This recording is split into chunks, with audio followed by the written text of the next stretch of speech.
purple party, whatever. It's all about supporting the people of Ontario. And all the other officials here today, I want to thank you for coming. And I want to thank everyone at the Delphi Economic Forum and the Canada-Greece Chamber of Commerce for inviting me to speak today. And it's great to see so many familiar faces in the audience today, so many great business leaders, and we're so fortunate as a province to have such a thriving Greek business community and great Greek-Canadian business leaders working with us side by side to help attract investments and create jobs and build a stronger Ontario. Earlier this year, I had the pleasure of meeting the Prime Minister of Greece here in Toronto. We had a great discussion. We talked about so many different things, the large and thriving Greek community here in Ontario, which now stands at more than 150,000 people. And I just want to thank the community for the support they've shown our family over the years, starting all the way back with my dad and then my brother Rob. Rob was like a rock star when we went down to the Danforth and any of the Greek parades that we went in. We talked about boosting tourism with the Prime Minister, investments and trade between the two jurisdictions. And we both recognize the important role that Ontario's Greek community plays in building and strengthening our economic and cultural ties. In 2023, total trade between Ontario and Greece was valued at $247 million. And here in Ontario, our government is hard at work to create the conditions and the environment to attract more international investments and more international trade. Since coming into office in 2013, we've cut red tape, saving the people and businesses $1.2 billion and over 1.5 million hours in time each and every year. And Lou, you see red tape down there as well. That just slows down business. So we went in there and made sure that we're making it easier for companies to invest, and they don't have to fill out 3 feet of paperwork. We've made energy more affordable by reducing electricity rates for small, medium, and large-sized businesses by 15 to 17%. And folks, when it comes to energy, we're energy leaders, nuclear energy leaders around the world. We have something that very few jurisdictions have. We have something called a willing host. A willing host that we're building 4 SMRs out by Darlington, and we're refurbishing the Darlington plant. We have an order right now from Poland of about $100 billion. And just to explain what the SMRs are, the small modular reactors, you can make them any size, but we're making them roughly the size of a Walmart. And that can power a town of about 400,000 people. And we're leading the world with the small modular reactors. We're refurbishing Pickering, and Bruce Power is the largest nuclear facility in the entire world. It's clean, green energy. And these are some of the tools that we use when we trade with a very close ally is the United States. And when Lou calls me up in a little while and says, we're running out of energy, can you send us some? We're going to be able to send them tons of energy. Matter of fact, our grid right now, it can stretch all the way down to Florida. Think of that. So if the governor in Florida calls up and they need energy, as we build out the nuclear fleet and other forms of energy, no matter if it's wind or solar or biomass, we'll have all forms of it. But who better to trade with and send the power down there when they need it? And we're keeping taxes and fees low. In fact, our government has never raised a tax on people or businesses in 6.5 years. We've actually, thank you. We've actually lowered taxes. Overall, we've reduced the cost of doing business in Ontario by $8 billion each and every single year. And that's money that goes back into businesses so they can invest into their people, into the infrastructure and technology, and make sure the company grows with innovation. And I always tell the story, when we first took office, you know, the budget was $150 billion. I described it as a business person, I described it as a bankrupt company. So we were at $150 billion, 300,000 jobs were chased out of our province. all we saw is taillights running to the south of the border. And now all we see are headlights coming back the other way. So it was 150 billion.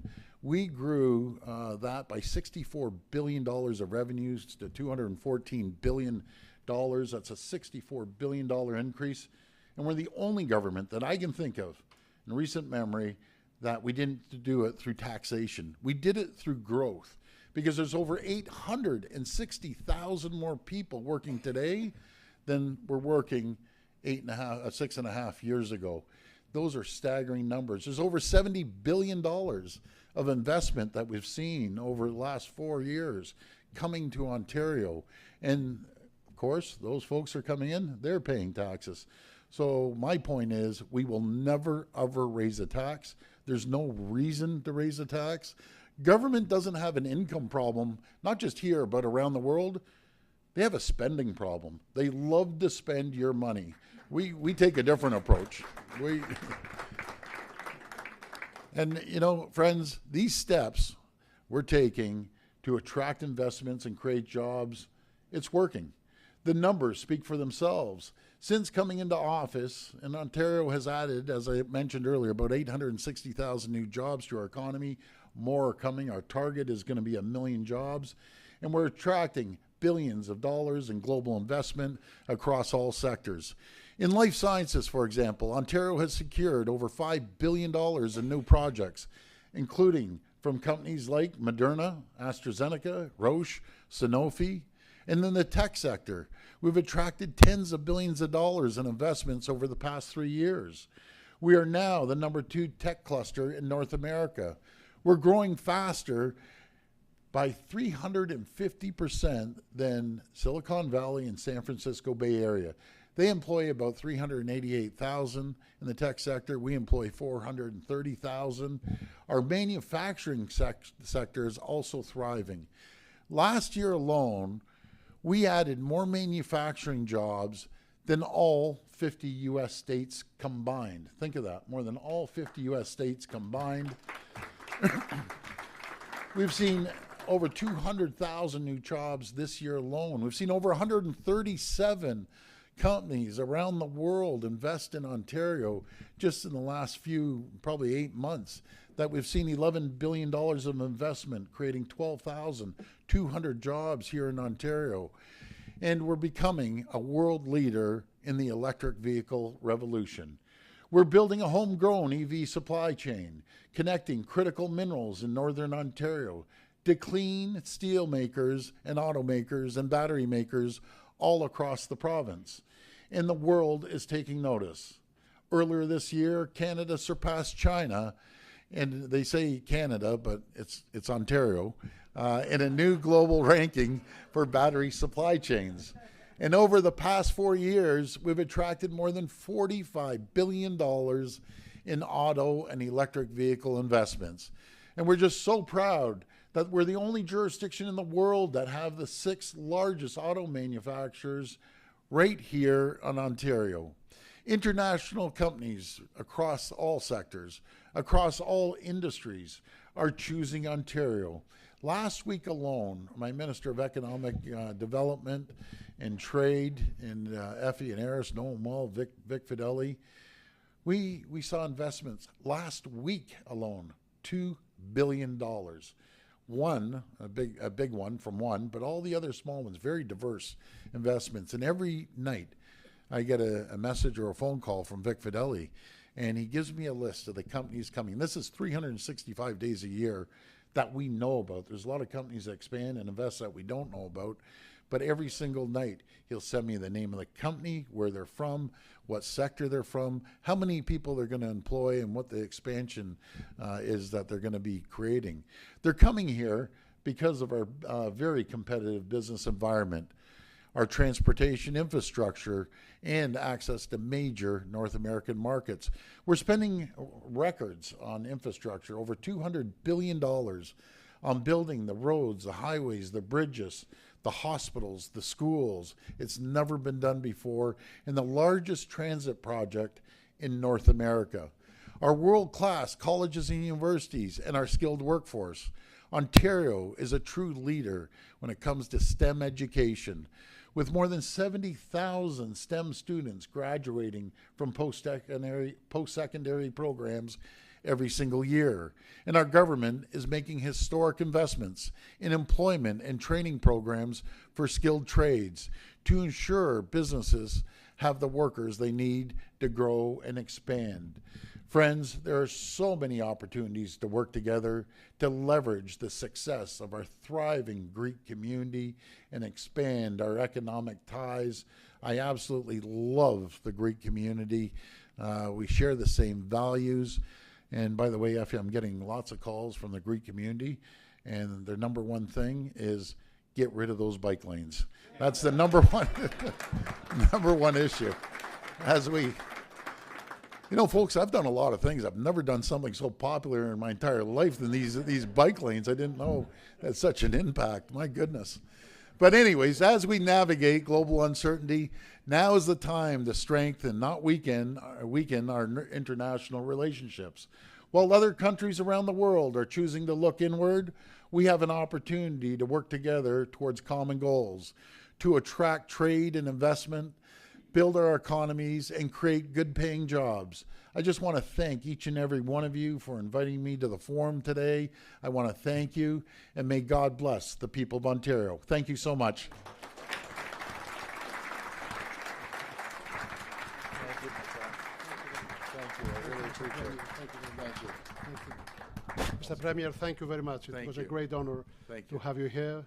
It was a great opening statement. We're looking forward to welcome you in Greece. I can't wait. During the Delphi Economic Forum, our General Assembly meeting. And I will have Minister Papathanassiou to call you every week, actually, to remind you about all this, okay? I was just telling this story when I have 4 daughters, and my daughter that just got married, I said, I'll pay for anywhere you want to go in the world. And where did she pick? Greece. So looks like I'm going there. Thank you, Mr. Premier. Okay, thank you. Thank you. Just a small pause until the Premier leaves the room. Thank you, sir. Thank you.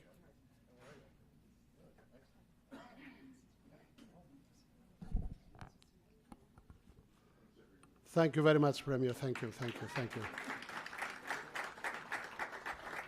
So it was a great opening statement. We continue.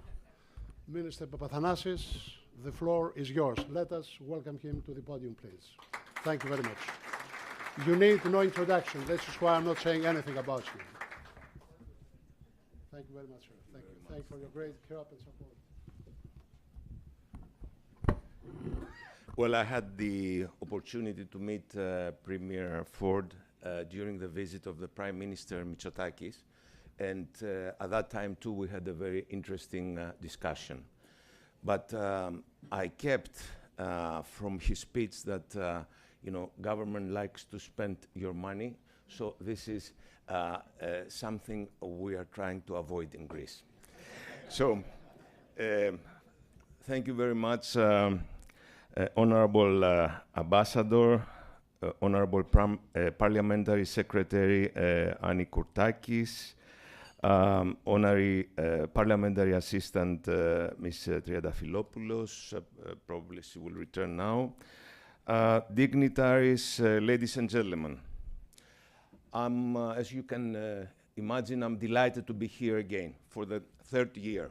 This is the 3rd event, 3rd Toronto Economic Forum that is happening here in Toronto, in a city I love, in a province I love, Ontario, and of course in a country I love, Canada. And this is where the heart of the Greek-Canadian diaspora beats, a heart that I would say is beats very vividly and very strongly. First of all, I would like again to congratulate Mr. Tsomokos for organizing this significant event. I think this event, as we will probably hear from Mr. Nanos later on, has improved the way Canadians see Greece. And this is very important. And I think because here today, a lot of Greek businessmen happen to be here, and listening to the Premier Ford, I think this helps this Greek businessman to see Ontario also a place to invest. So here, Ontario, 150,000 Greek Canadian, Ms. Triadafilopoulos, okay. We have a thriving population of 150,000 Greek Canadians, and out of the total of 300,000 Canadians of Greek origin in Canada. And of course, we all share a rich history of strong relations, firmly rooted in our shared values of democracy, human rights, and the rule of law. So both our countries believe in building resilience to manage global challenges resulting from the global crisis of climate change, biodiversity loss, and pollution. Both our countries also have stood in the same side of history.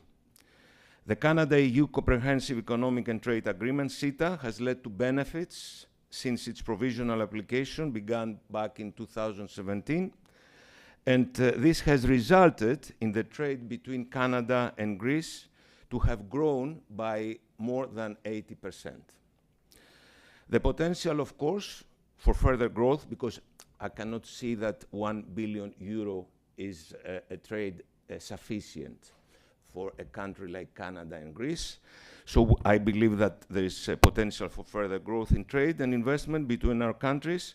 And of course, this includes the collaboration in our science and research communities. Canadian companies are very significant foreign investors in Greece. Companies like Eldorado Gold, Fairfax Holdings, PSP, CAE, Brookfield Capital Partner, Wilbur Ross, Bombardier, and others trust our growth potential. We look forward to more investments from Canada in strategic sectors of our economy, such as tourism, energy, information and telecommunication technologies, industry, health, environmental management, logistics, and of course, real estate. Canada and the European Union recently also concluded a negotiation towards Canada association in the EU's flagship research and innovation program that is called Horizon Europe. This program will strengthen our cooperation and explore new opportunities to work together in emerging technologies such as AI, artificial intelligence. Ladies and gentlemen, during the 5.5 years of Mitsotakis' government, Greece is achieving long-term high growth by implementing a strategy based on 6 pillars. These pillars start with fiscal prudence. We have learned from our past that deficits are a destabilizing factor of the economy, especially now that with a new fiscal structural plan that applies throughout all 28 European member states, we see that 8 member states have entered what is called the excessive debt procedure, which is a step before enhanced surveillance. And of course, Greece will never go into that road. We continue a reform agenda. This government from the beginning introduced reforms that changed the public governance. We continue to build a robust banking system. As we learned from our dramatic experience of the previous decade, we are keen to maintain a stable banking system. It's very important for us. We are changing our productive model. We're redirecting our productive model, and that has resulted in an increase of the exports to GDP to 50%. And this actually puts us almost at the top of the European countries. I think Portugal is ahead of us, but we still have a long way to go. We believe in manufacturing, and we believe soon we'll reach 60% of exports to GDP.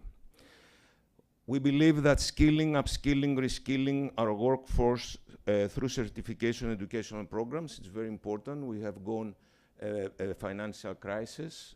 Many of our people in the workforce have stayed behind in skilling, especially with the new technologies. And of course, we enhance competitiveness and we are boosting investments. Greece is not the same country like it was back in 2019. We've changed the business environment. We made Greece an attractive country to invest. And that's why Financial Times have characterized us as a country of the year back in 2023. But Greece also holds the top positions in the European Union in absorbing structural funds, as the Recovery and Resilience Fund. It's the fund that was created after COVID-19, and the new partnership agreement 21-27. So in total, we are directing into the economy approximately 95 billion euros, which come from the RRF, 36 billion come from the Recovery and Resilience Fund, 26 billion come from the Partnership Agreement, 19 billion come from the Common Agricultural Pact, and 14 billion come from the Natural Investment Fund. So we are boosting our economy, we are supporting our SMEs, and we are creating a better environment for businesses to flourish. Ladies and gentlemen, the Greek future is bright. Greece has changed page and now looks forward with confidence and optimism. As a country, we'll stay the path of economic growth and stability, but having always our focus and priority towards the solidarity of the weaker members of our society. And we will continue to be the positive news of Europe and of the world. We continue with passion and a renewed sense of purpose, and we all work together for the realization of a common vision for a creative and productive Greece. It is a Greece that makes all of us proud wherever we live. Για μια Ελλάδα δυνατή, υπερήφανη και δημιουργική, I truly wish success in today's forum. Thank you for your attention.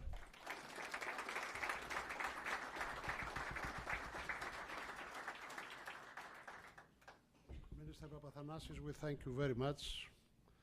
I think everybody knows in Greece and abroad the instrumental role you have played these last 5 years for the stabilization of the Greek economy. We thank you. This was appreciated by the Greek people. You are now an elected member of the Greek Parliament, and we thank you very much for all this great support to this event. We have not finished with Mr. Papathanasis. He's going to have an excellent discussion at 4 o'clock with Minister of Trade and Development, Madame Ink, if I pronounce well her name, who was actually recently in Athens, am I right? And you have had discussions, so you are going to have another dialogue with her. So with this, I would like to invite Robert Peck, our ambassador, to chair the first discussion. So, Robert, please. Thank you.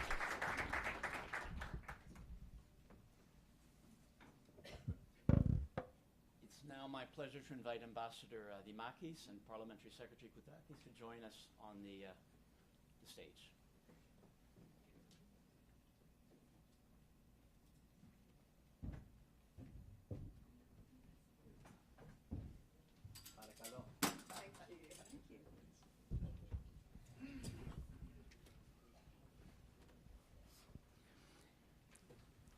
Ambassador Dimakis and Parliamentary Secretary Koutrakis, thank you very much for joining us here this morning. Ambassador Dimakis, you'll be celebrating, if I'm not mistaken, your first anniversary as ambassador shortly. It's been a busy year for you. I'll get to my first question in a moment, but first of all, I'd like to bring greetings from Canada's ambassador to the Hellenic Republic, Karine Asselin. Karine would very much have liked to be with us today, but she, as High Commissioner of Canada to Cyprus, is representing a high-level delegation marking the 60th anniversary of the arrival of the first Canadian peacekeepers in 1964. So she sends her best wishes and hopes to be with us at a future forum. So getting back to the agenda for this morning, Ambassador, the visit of Prime Minister Mitsotakis was an historic one, the first in over 4 decades. A very long time and much anticipated. Perhaps I could ask you to talk a little bit about how you see Greek-Canada relations in the aftermath of this very, very important visit. Thank you, Robert. Indeed, before going into that, to the visit of the Prime Minister, which was indeed historic, I just want to outline a little bit our bilateral relations with Canada. We were lucky today to have Premier Ford.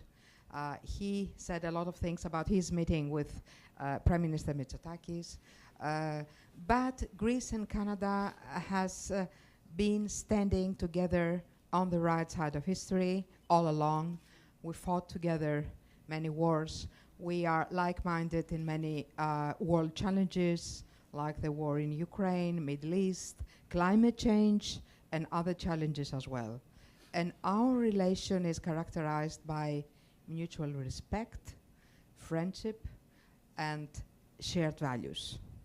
Now, having said that, indeed, the visit of Prime Minister Kyriakos Mitsotakis gave another level to our bilateral relations. New opportunities occurred and continue to occur. And we heard Premier Ford, what he said. There are very many possibilities, and hopefully we're going to see him sometime in Greece to talk about these possibilities as well.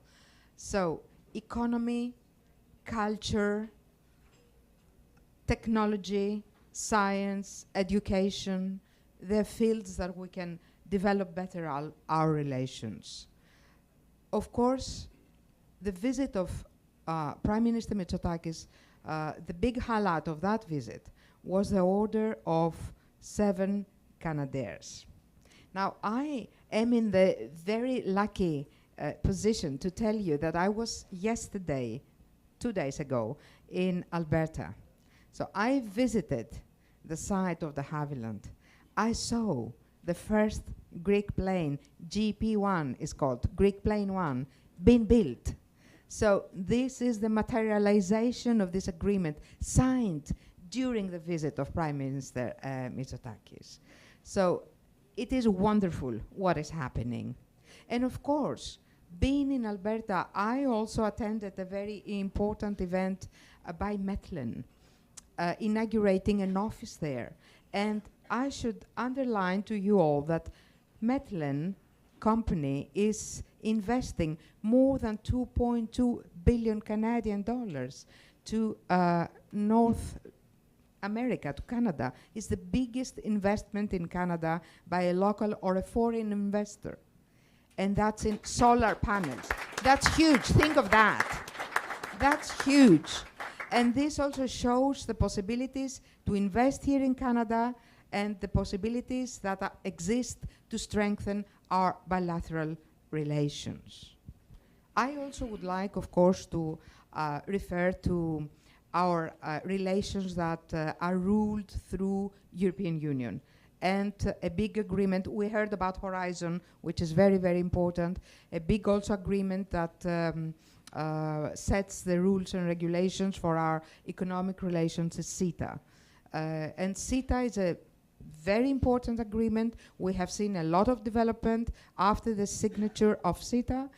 We know that there are some outstanding issues still, but I'm quite convinced that with goodwill and common work, hard work, we're going to find ways to overcome these issues. I stay to this at the moment, and then we can continue later. Thank you. Thank you very much, Ambassador. Parliamentary Secretary Koutrakis, Annie, if I may.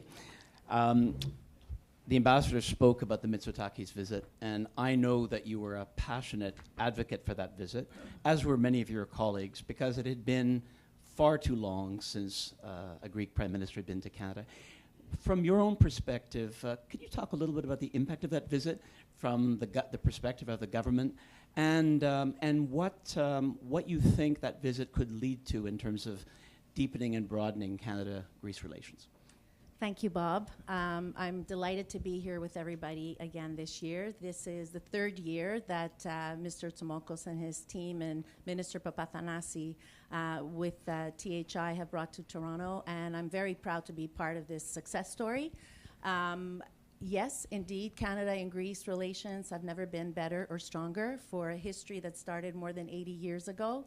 I was one of these people, together with many colleagues, as you mentioned, Bob, saying to our Prime Minister and our government that it's time. It's, it's more than 4 decades, and it's absolutely time to see how both Greek business people can take opportunities here in Canada, but also how Canadian Greek enterprises can benefit and go and make great investments in Greece, as we've seen over the last little while.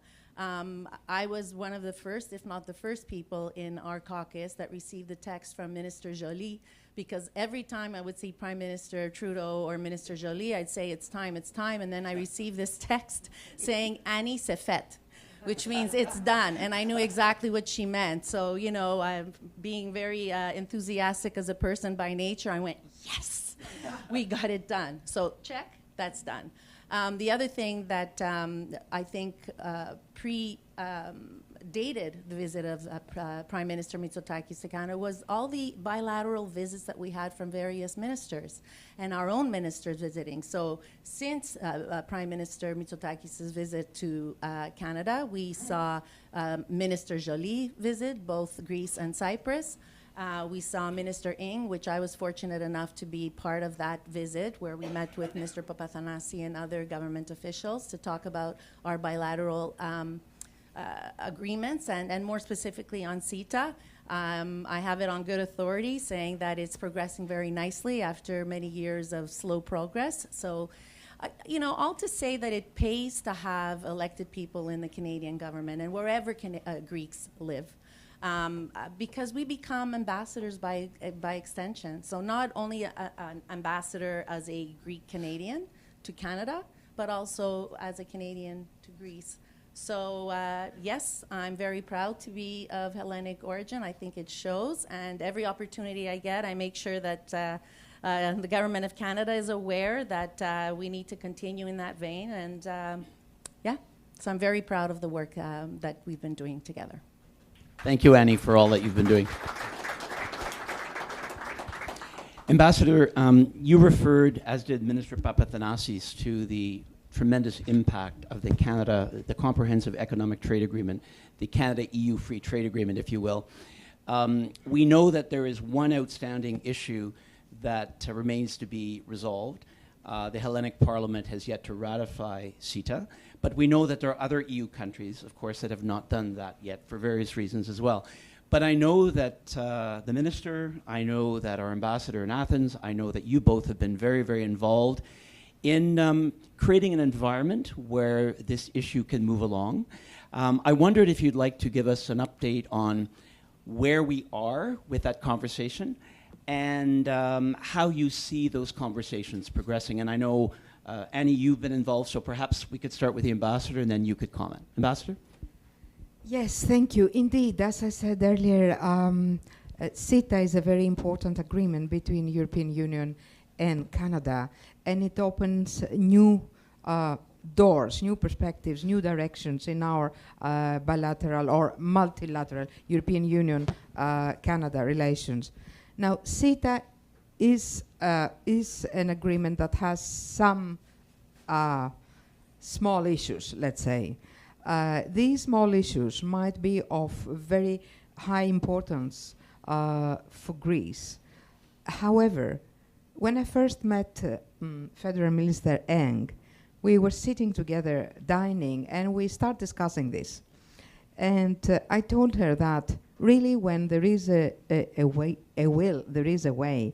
And if we start discussing and locating where the problems are, this is the first step to further proceed to find out how we can solve these problems. So she agreed, she agreed very much on that. And then we started discussing how to go about with this matter. Then she told me, I'll go to Athens. And I said, yes, by all means, do go there. So as Annie said, she went there in the summer. She had wonderful talks with Minister Papathanasi and other officials. Followed to that visit, we had an expert meeting very recently that discussed how the issue stands. There is another expert meeting coming early December with more detailed approach, let's say, to the matter. What are the outstanding points? How can we find a solution to that? How can we involve perhaps European Union, that was the partner that signed the agreement with Canada to help us find a way out of this matter? I'm sure there are ways to find ways out of this matter. I'm sure that Canada wants to have this agreement ratified, not only by Greece, but by 9 more European Union countries that have similar problems to Greece. I know that Minister Eng, she was there, she went to many other countries. My Polish colleague told me, it was a great visit, but we were not convinced. So there is still work to be done. And I'm sure that with our constant meetings and discussions, we're going to find a way out of this. Absolutely, I'm convinced. I just am very optimistic that next year, perhaps, we're going to have a positive result on that. Thank you, Ambassador. Annie, would you like to comment further? Sure. So my understanding as well from the Canadian side is that the talks are progressing very nicely. There have been expert meetings on the issues. I think the biggest issue that is of concern to Greek producers, if I may, it's funny, you know, cheese always gets us into trouble. You know, Greece has a problem with feta, Cyprus has a problem with halloumi. They haven't ratified CETA as well because of halloumi cheese. And if you look not too distant past, the UK had a problem over cheddar. So I don't know what it is over dairy products, but there's an issue on cheese. But I remain very optimistic that we're headed in the right direction. I think one of the important issues that was identified by Minister Ng, and I believe she had this conversation very closely with Minister Papathanasi, is communication. A lot of people didn't understand exactly what it meant on the geographical indicators and what the guarantees are for the producers. So I think that, you know, communication is key to anything, and I think that we are communicating much better in that regard. And so I think that's why we've been able to progress that file. But if I may, I wanted to also talk about something that I discovered when I became, you know, involved in politics in 2019, was my first mandate.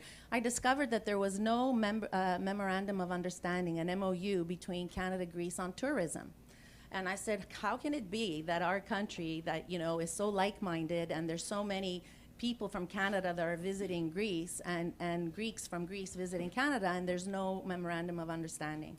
So there is an MOU that's being worked on right now. My understanding is that we may be very close to announcing in the new year some signatures perhaps between our ministers. Earlier this year in January, I met with Minister of Tourism, Mrs. Kefalogiannis, and those conversations went really, really well. I met with Minister of Transport, Mr. Staikouras, and we all agreed, as we agree here in Canada, that there's no tourism if you don't tackle the infrastructure issue and also transportation. So I think that there's a lot of work that's being done in that regard. I know that our 2 prime ministers had very detailed conversations in that regard. I remain a big ambassador and advocate of that, and you know, I'm the type of person, and I know many of you know me in this room, I don't take very kindly when I ask a question that I think can be resolved when there's a will to know. And right away when I hear no, I said, no, there's a way. There is a way, and we're going to find that way, and we're going to move forward. So I'm on that team that says we're going to find a way to make sure that this MOU is signed and that both countries benefit. And one of the things, I had a very interesting conversation earlier this week with, I don't know how many of you know Zita Cobb. Mm-hmm. Zita Cobb is the woman and behind Fogo Island in Newfoundland, where it was just this piece of rock and there was no tourism whatsoever. And she and her brothers and other investors said, you know what, we need to embark on this and make sure that we create a place where people will be willing to spend a lot of money to come and visit.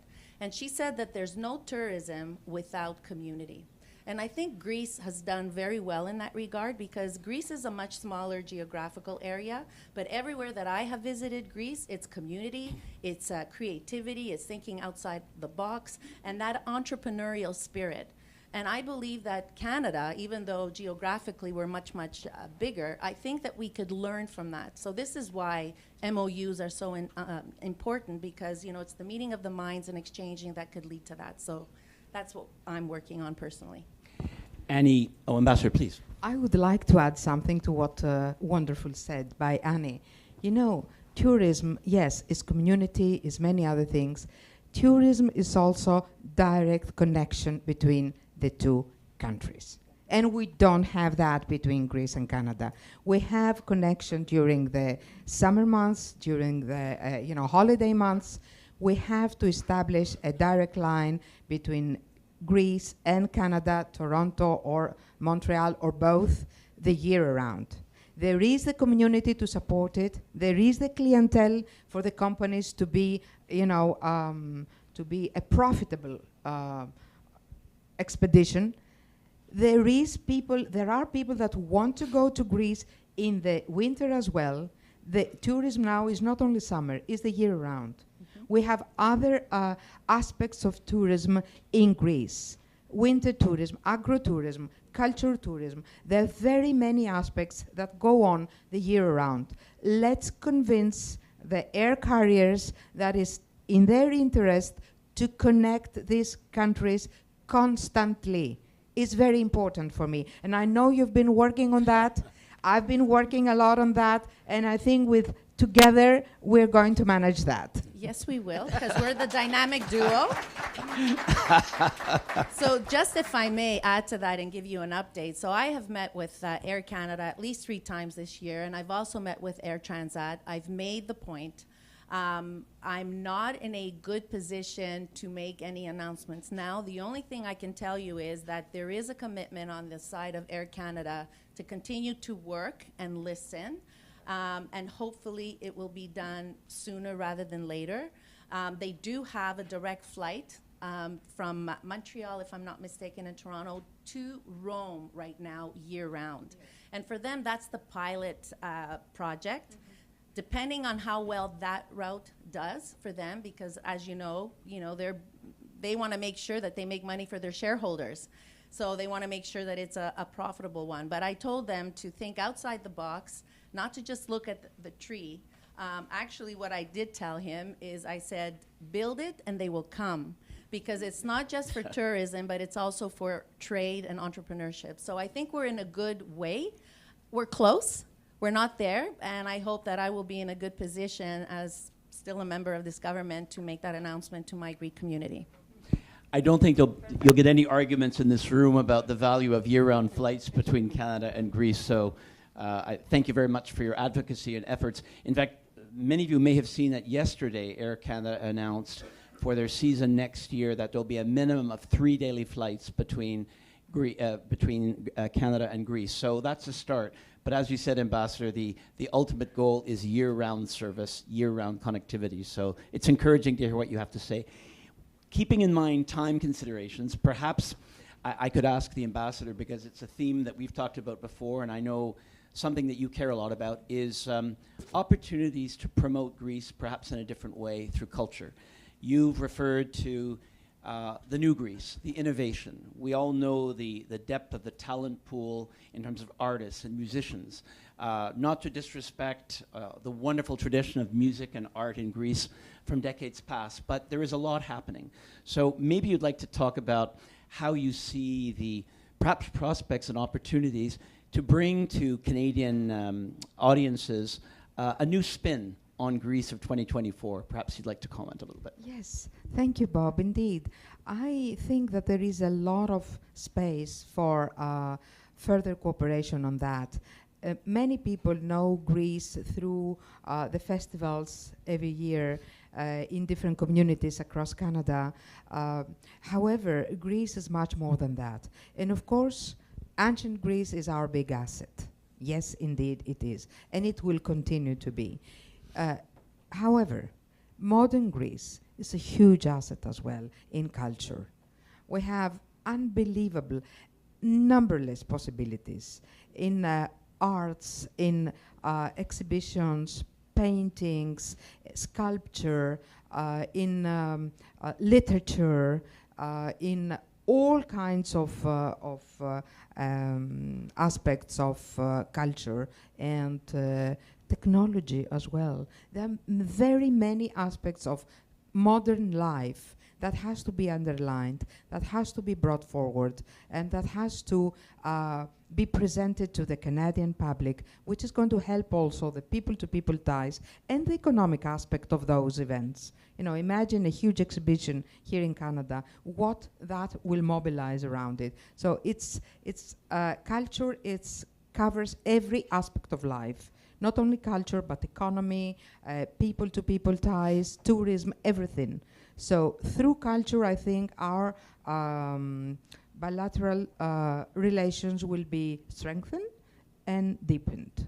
I'm very convinced about that. I'm going to work. I have started working about that. I have a lot of things in mind. I can't make announcement as yet, but in the year to come, I think we're going to see some new start in this, let's say, developments. Annie, would you like to comment? I would actually, because yes, the festivals are important to Greeks here in Canada. Very important because it's a social environment, and it brings us together. And not only does it bring us together, but it opens up our culture to many other communities who live with us side by side.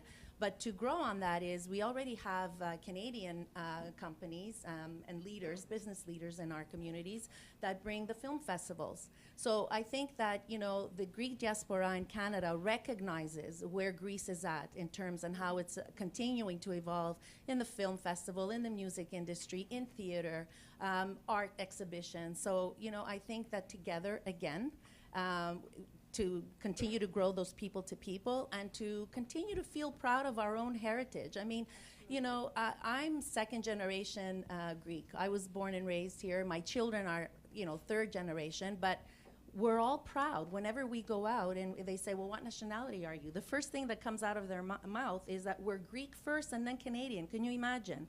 And it's because of these festivals, these dances, these concerts, the movies, and the stories, of course, that are passed down in our families. So I think it's key.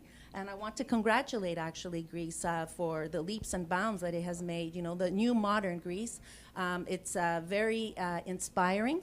And I have to tell you, when I talk to my colleagues within the caucus, or even all my colleagues in the House of Commons, they love Greece. And not only do they love Greece and they try to visit it, but they love the Greek culture, the food, the mindset. So very proud. We should all be very proud of our heritage. Very proud.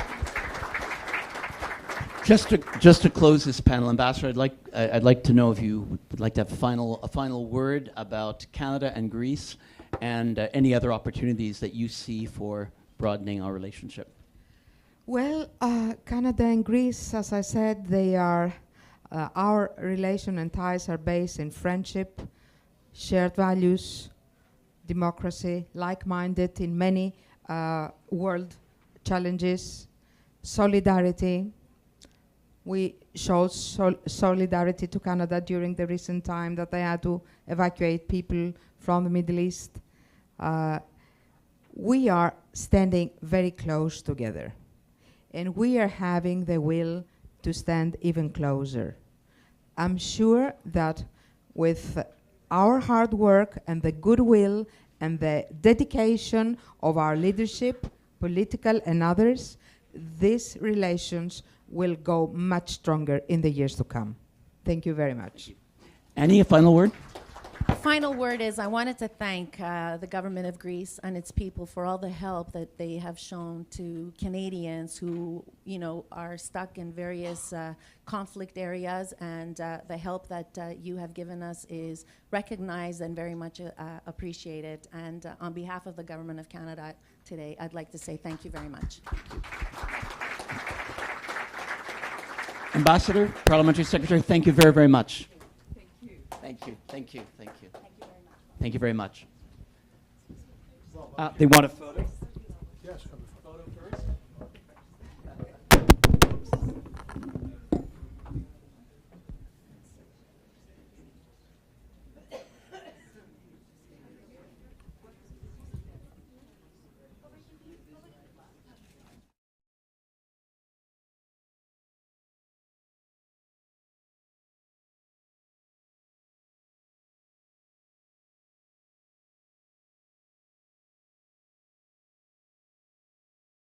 for all your excellent work you have done during these last 15 years about the Greek-Canadian relations. Thank you very much. Thank you, sir, thank you.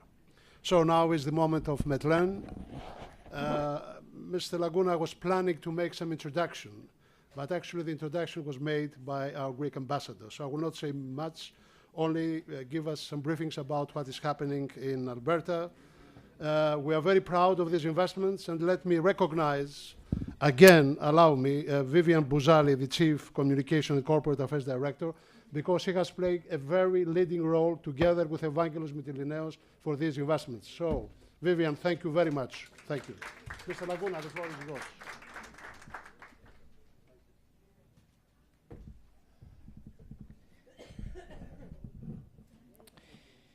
Thank you, Mr. Somokos, for such a warm introduction. I'm very honored to be here this morning. I'm not of Greek heritage.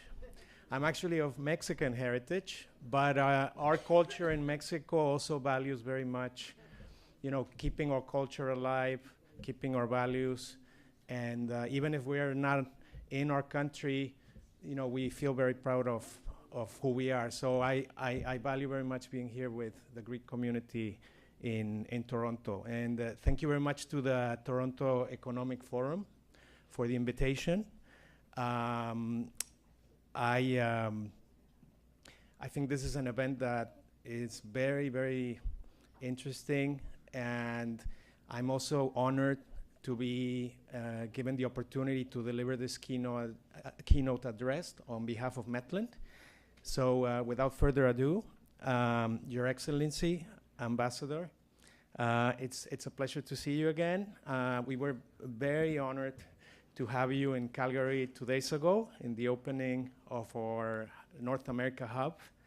And Honorable Minister Papathanasis, Honorable Ministers, dignitaries, and other distinguished guests, ladies and gentlemen. First of all, Kalimera, good morning. Thank you. It's truly a privilege to be here today at the Toronto Economic Forum in this important event that has become a staple of dialogue and collaboration in the Greek, Canadian, and international community. Your presence speaks to the values we all share, a commitment to innovation, resilience, and the pursuit of a sustainable future.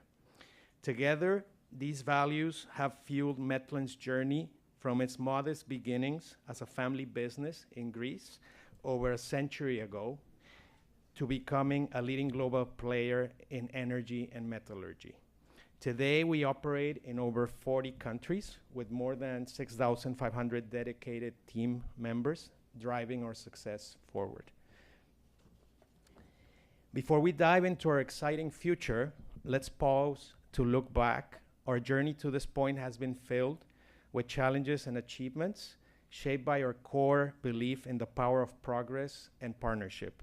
Let's take a few moments to watch a short video that highlights our story and gives you a sense of what we envision for Metlen's future, not only here in Canada, but globally.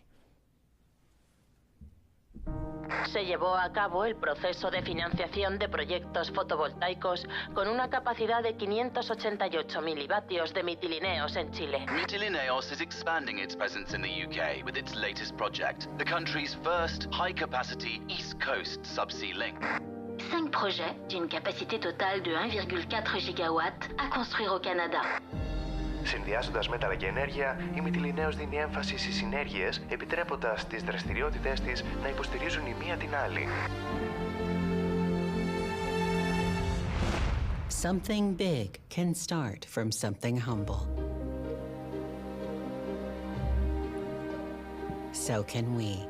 At the beginning of the last century, Mytilineos was a small family-run business with rare values. Courage, tenacity, insight, consistency, and extroversion, and a mission to make the good better and the big bigger. With these values, the third generation of the family created a company of global reach.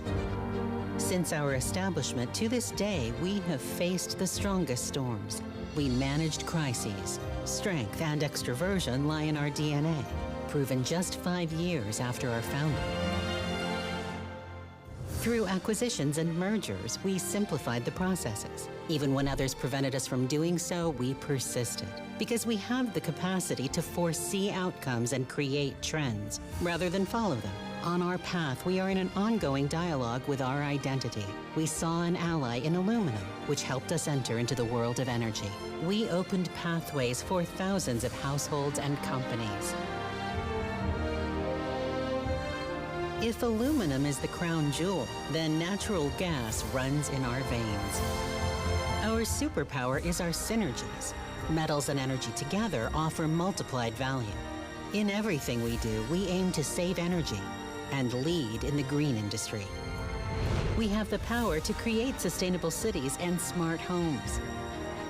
We are guardians of values, placing humans at the center. Our teams are at the core of our success. We are a blend of outstanding skills. Visionary, flexible, innovative, cost-effective, tailor-made. Flexibility and trust. Those are the features that describe Mytilineos well. In an ever-changing world, change is our only constant. It's the only way to remain in the forefront of the energy transition. Envision how you want to be in the coming years. Unlock value, and what seemed impossible becomes possible.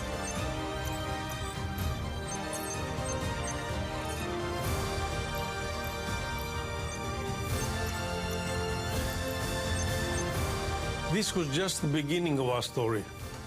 We continue our journey with the same spirit and concept that brought us here where we are now, and even more enthusiasm and appetite for new achievements. Always on the same trajectory, evolution and progress. We are and we will strive to remain trailblazers on innovation and change, mitigating risks and turning challenges into opportunities, with loyalty to our shareholders, our stakeholders, and the society overall. Never to stop creating a better future for us and our children. Metlin, Energy and Metals.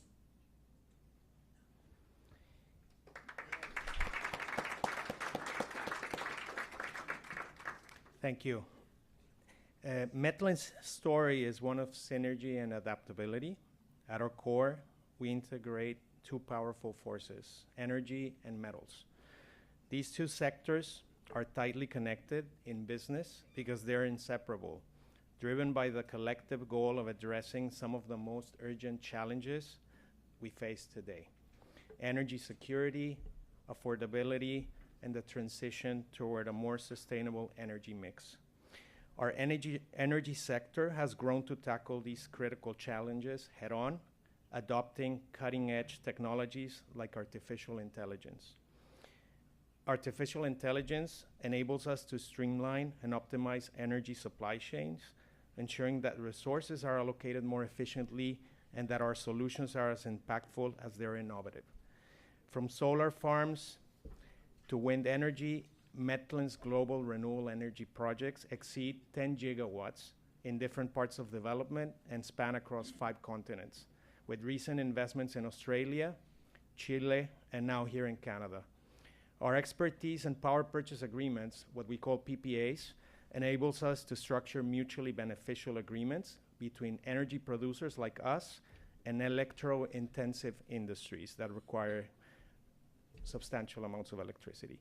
This expertise allows us to develop tailored, risk-mitigated solutions that serve our partners well, balancing industrial demand with renewable energy generation and creating value for all parties involved.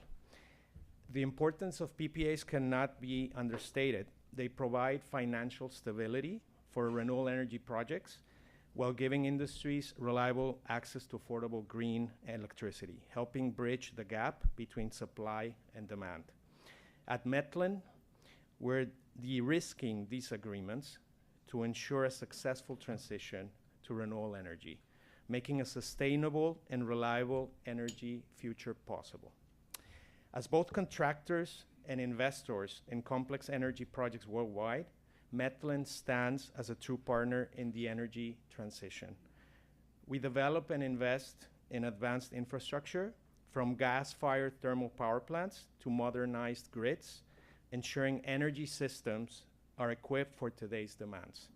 Recently, we secured a £1 billion contract to build a subsea cable linking Scotland with Durham in the United Kingdom, designed to power 2 million homes in that country.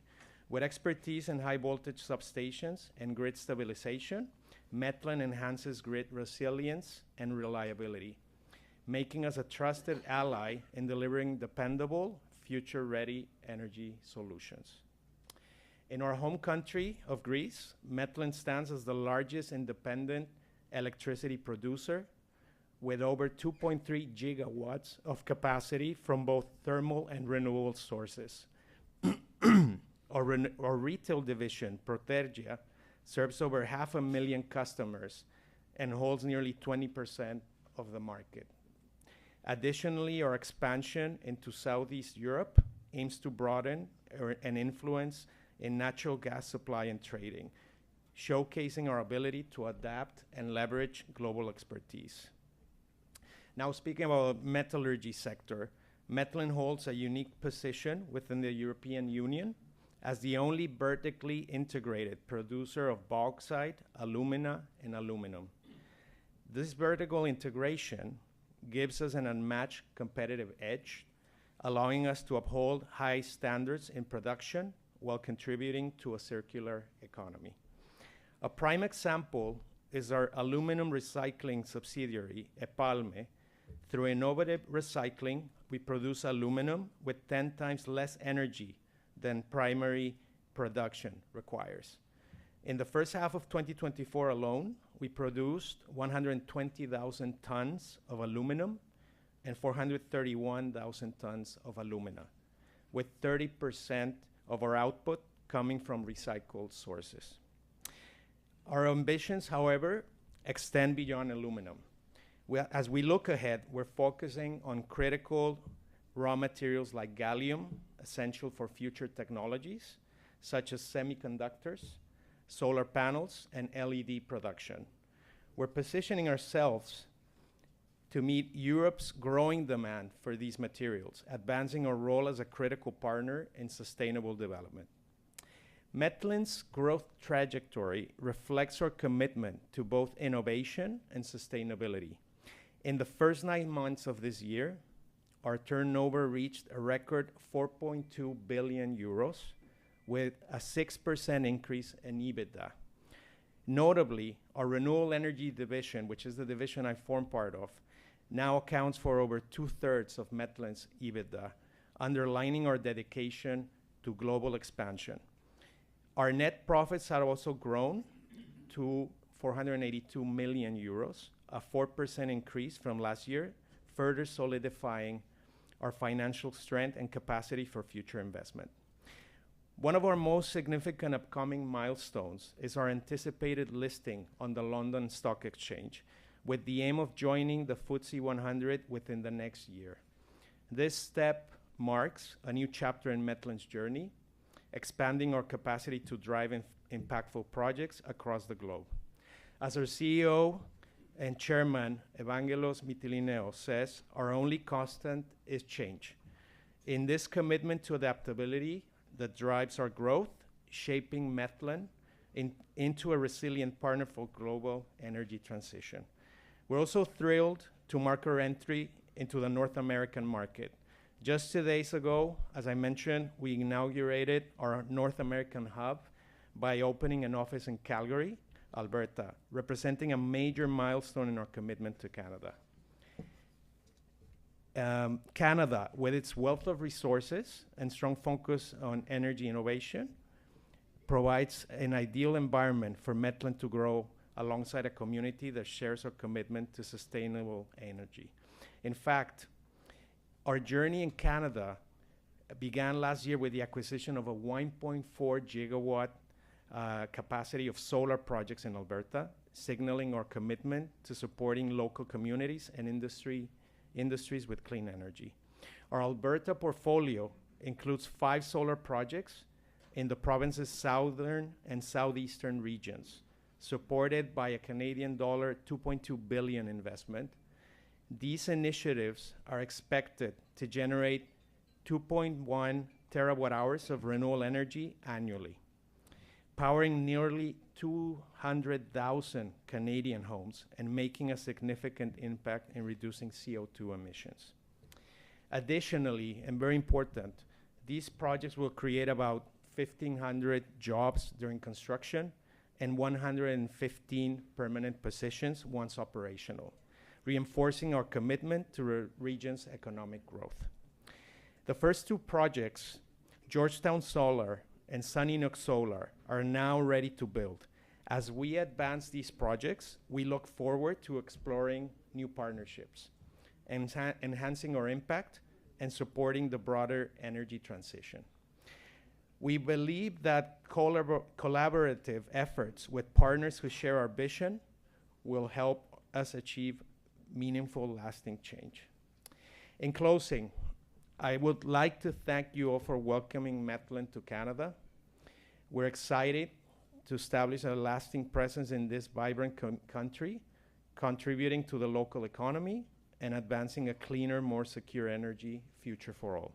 Thank you very much, and we look forward to growing with you. Mr. Laguna, thank you very much for this excellent presentation. Needless to say how important it is, these investments. We wish you all the best of success. But in case we have a couple of questions or one or two about this important, from Greece, is there any perhaps someone that would like to raise any question about this huge investment from Greece? So I think you have covered everything. We thank you very much. Thank you. And all the best. Thank you very much. Thank you. Madame Bouzali, we wish you all the best. This is a great thing, not only for Greece, but also for the Greek-Canadian relationship. Would you like to say a few words? 1 minute. Please. Good morning. And first of all, Simeon, thank you very much for having us here today. It's remarkable what you're doing, and I know that it's not easy starting this journey of putting us together and bringing our countries together and our stakeholders together. And we are great fond of you, as you probably know. So we're following this guy all over. But he's also have been very helpful. So thank you very much. Thank you. You've heard a little bit about us, and thank you very much, Luis, for giving this presentation. We're very happy that we're here. Canada has been an excellent experience for us until now. Both federal government and the government of Alberta has really stayed very close in helping us putting together this 2.2 billion euros investment here. We are very much away from home, as you understand, home being Greece. On the other hand, we do feel at home here in Canada for some reason, and I felt the same in Calgary a few days ago. Of course, we have Her Excellency with us, Katerina Dimaki, and she's by our side, and thank you very much, Ms. Dimaki. But the only thing that I want to share is that it's wonderful. We are here to stay. We feel that this country has great opportunities for the clean energy solutions and for the energy transition in general. You have done quite a remarkable job until now, but we are also good in pinpointing specific projects that will get us forward to the energy transition. Anything that any question you might have, Luis Laguna is our managing director here for North America, and eventually we are looking into going to other places in Canada. We are already talking with some companies here in Ontario. So I just want to say a big thank you. Thank you. Vivian, thank you very much. This is not the moment to reveal all your plans, but we understand that you are moving around in all 5 continents somehow. All the best and congratulations. Thank you. Thank you again. Ambassador Peck, please join us again on the floor to introduce and have a discussion with the President of the Chamber of Commerce. Please. Thank you and good morning again. It's my pleasure to make a brief introduction of an old friend of mine, Anna Veffy's, Dan Tisch. And Dan is actually, I think, marking his first anniversary, almost, since his appointment as President and CEO of the Ontario Chamber of Commerce, which, if you didn't know, is the largest, most influential provincial chamber in Canada with about 60,000 members. Dan is a man of many talents. I think he's known best as an expert in corporate communications, public policy, community engagement, crisis and reputational management, but also a very established entrepreneur, having been a majority owner and the driving force between building Argyle Communications into Canada's largest communication and reputation advisory firm. And earlier in his career, some 20 years ago, Dan and I worked together in the office of our foreign minister, and since then he's obviously been extremely successful and gone on to be a leader in both private and not-for-profit roles. So Dan, it's an honor to have you here. It's the first time that a president and CEO of the Ontario Chamber has come to the Toronto Forum, and we certainly hope it won't be the last. Dan Tisch.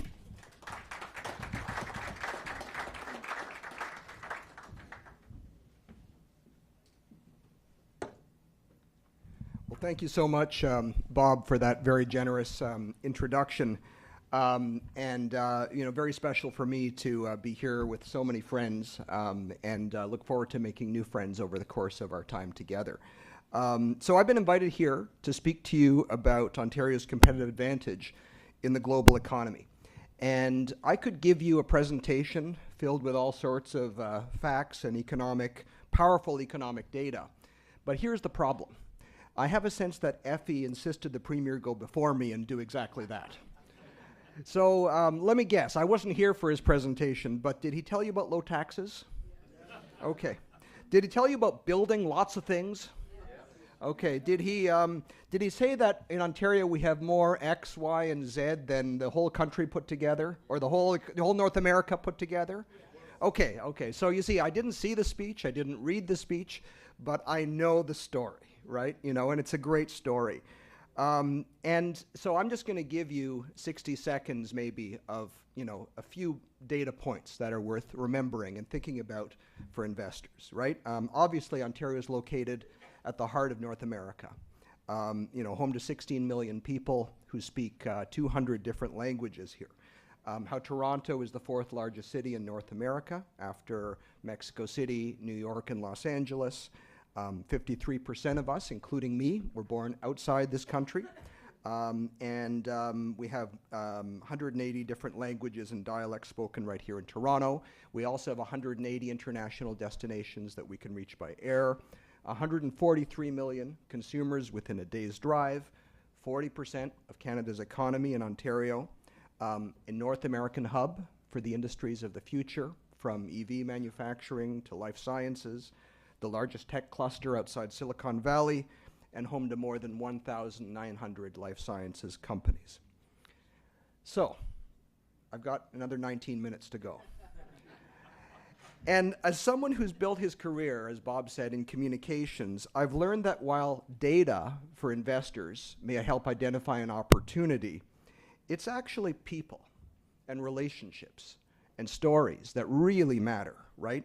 That help turn the data into opportunities for action and into opportunities for success. Although Nick Nanos looked very unhappy when I said I wasn't going to do enough about data here, so. And in fact, I chose to invest my time here today, number one, because of course, to the Ontario Chamber of Commerce, the relationship with Greece is very important and very exciting, and we see lots of opportunity there. But also because of people and relationships. So Effie Triantafilopoulos and I met, Bob was very kind. He said 20 years ago. It was actually 30 years ago, more than 30 years ago. Effie and I worked together in government. Bob and I worked together in government. Nick Nanos and I were actually in the same class at Queen's University. right? So there's some of my little, Hellenophile, credentials right there. In fact, Bob, actually, when I met him, he was 10 years roughly maybe into his diplomatic career, but I think he was 30 years into his career as a Hellenophile, right? Already promoting Greece at the time. So to understand Ontario's advantages, you need to understand the stories of its people. And let me just give you only one to start with, and that's the story of my father. My father died a couple of months ago. His life story was quite extraordinary. He escaped the Nazis in Eastern Europe. They lived in Poland. He was Austrian and Hungarian. They lost everything. They wound up in Uruguay, the only country that would take them. Canada, I'm not proud to say, said no at the time. He became an architect when he grew up in Uruguay. He went to Spain because Uruguay was quite unstable and about to slide into dictatorship. In Spain, he lived under another dictatorship, and he faced personal and professional discrimination. He was not allowed to work as an architect. His credentials weren't recognized. And as a colonial, he never felt welcome in Spanish society. And when I was a small boy, we came to Canada with almost nothing. And my father, even here, struggled to find a job as an architect. So he made hundreds of applications, but he got just 2 job offers. One was with the Canadian government, and the second was with a small entrepreneurial architectural firm in Toronto. Now, unlike Bob and Effie and me, he didn't choose government. He chose the entrepreneurial path. And 41 years later, he retired as managing partner for the largest architectural firm in the country that literally rebuilt the Toronto skyline. Thank you. And now here's the weird thing, though. Despite all of his success, no doubt because of his many struggles, my father always sounded and spoke like a pessimist, right? He always prepared for the worst. He was a sports fan, for example, but he always expected his favorite teams to lose. Whether it was the Uruguayan national team or the Toronto Maple Leafs or the Blue Jays, right? We would sit there on the couch together. So imagine it's 1979. I'm crying because the Toronto's just lost to Montreal in the playoffs again. And my dad never lost his pessimism, but he also never lost his Austrian Jewish accent. He sounded like an Austrian Jewish Arnold Schwarzenegger, right? So he's there saying, Dan, why are you crying? The Leafs Toronto does not deserve to win. They have terrible goaltending, right? So this is the sort of conversation we would have, right? But what's interesting, though, is that his story is unique, but it's not that rare, right? There are so many incredible stories like that here in Ontario, because the one thing that I realized is my father chose Ontario because it was a place that he believed he could succeed and we could succeed, right? And I now, as Bob mentioned, have the privilege of leading an organization of 60,000 businesses of every size, in every sector, and in every community in Ontario. And so it's incredibly diverse, right? From the bustling streets of Toronto to the innovative corridors of Waterloo, the manufacturing heart of Windsor, the resource-rich communities of Northern Ontario, the agricultural communities of Eastern Ontario, and beyond. And what's particularly remarkable about Ontario's business landscape is that 98% of our businesses are small businesses. And I think that creates a really interesting mosaic and a really interesting culture of local jobs, of community investment, and of innovation. And one of those businesses, as Bob also kindly mentioned, was mine. When I left government, I went into business. I bought with my partner a very small 10-person, communications firm, and 20 years later, we were honored, thanks to the good work of our team, to be the largest in the country. And growing a business, scaling a business from small to mid-sized, many of you I know have done this or invested in businesses like that, whether it's here or in Greece, and it's super hard, isn't it? But you need the conditions in the place in which you live and work in order to be able to do it. So what's the secret sauce? And I'd argue that there are a few things. First, it's about values, right? And in Ontario, we have a belief that diversity of culture and thought is an advantage. that partnership and collaboration are only possible when you have a climate of stability and predictability and trust. That skilled immigration is a public good, something that I hope Nick will agree with me. You know, I'm very, very glad, based on everything I've seen, that even when there's consensus that among the political parties that we have to manage our immigration much more carefully than we have in recent years, that fundamentally we have a political consensus in Canada still that this country needs immigration, that we have to be open to the world and its people. And finally, a belief that democratic values and strong institutions matter. So that's values. The second big factor is ambition. And ideally, it's a shared ambition where government and business are aligned. And I'm really pleased to report to you that I think we have that right now in Ontario. Obviously, we don't agree with the government on everything, right? In fact, we wouldn't have a lot of credibility if we agreed with government on everything. But fundamentally, there is a belief and a shared view by Ontario business and the Ontario government that we have to pursue a pro-growth agenda as long as that growth is sustainable, and that we have to work together to attract the industries of the future. So for example, you know, being a leader in electric vehicle production, we want and we will shape the future of transportation here in Ontario. In life sciences, we have the advantage of our universities, our public hospitals, our research centers, our diverse population. Having a diverse population makes us a wonderful magnet for clinical trials, and that's super important.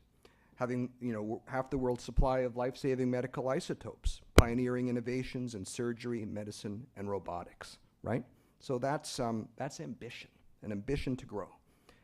Third, infrastructure, and I'm sure the Premier talked a lot about that today, right? Stable and sustainable, world-renowned financial and investment and pension systems, high-quality, free public health care, modern, efficient hospitals, a system of community health that's not perfect, but it works.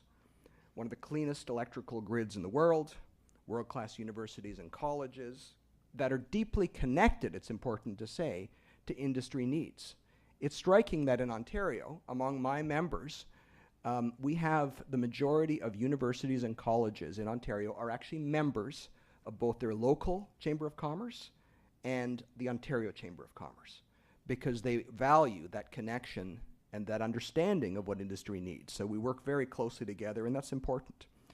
And of course, one of the most ambitious transit expansion plans in North America. Just yesterday, I was in Hamilton, Ontario, which is about an hour from here for those who aren't local, and standing with the Minister of Transportation as he announced the next phase in the development of a light rail transit system for Hamilton, which is one of our large cities, you know, not far from here. So now, nobody would be credible in marketing Ontario and the Ontario Advantage if they said everything was great all the time. Obviously, we still have challenges. Everywhere has challenges. We still have work to do. We need to double the capacity of our electricity system to accommodate our growth. We need to build 1.5 million new homes by 2030, just to house people affordably. And that's going to be a challenge. We're behind schedule, right? We need to invest massively in climate resilience. We need to invest a lot more than we do today in post-secondary education, because otherwise, to borrow a Greek Olympic image, we're going to be stuck resting on our laurels, and we cannot afford to do that. And finally, the fourth and final point I wanted to make about Ontario's economic advantage is it is, not surprising, about people, right? And it's interesting, because when I started in this job, I thought, you know, when I talk to members, small business, medium-sized business, the biggest businesses in Canada and the world who are our members, I thought the number one thing on their minds would be taxes and regulation and the competitive business environment. It's not. It's people. It's attracting talent. It's retaining talent.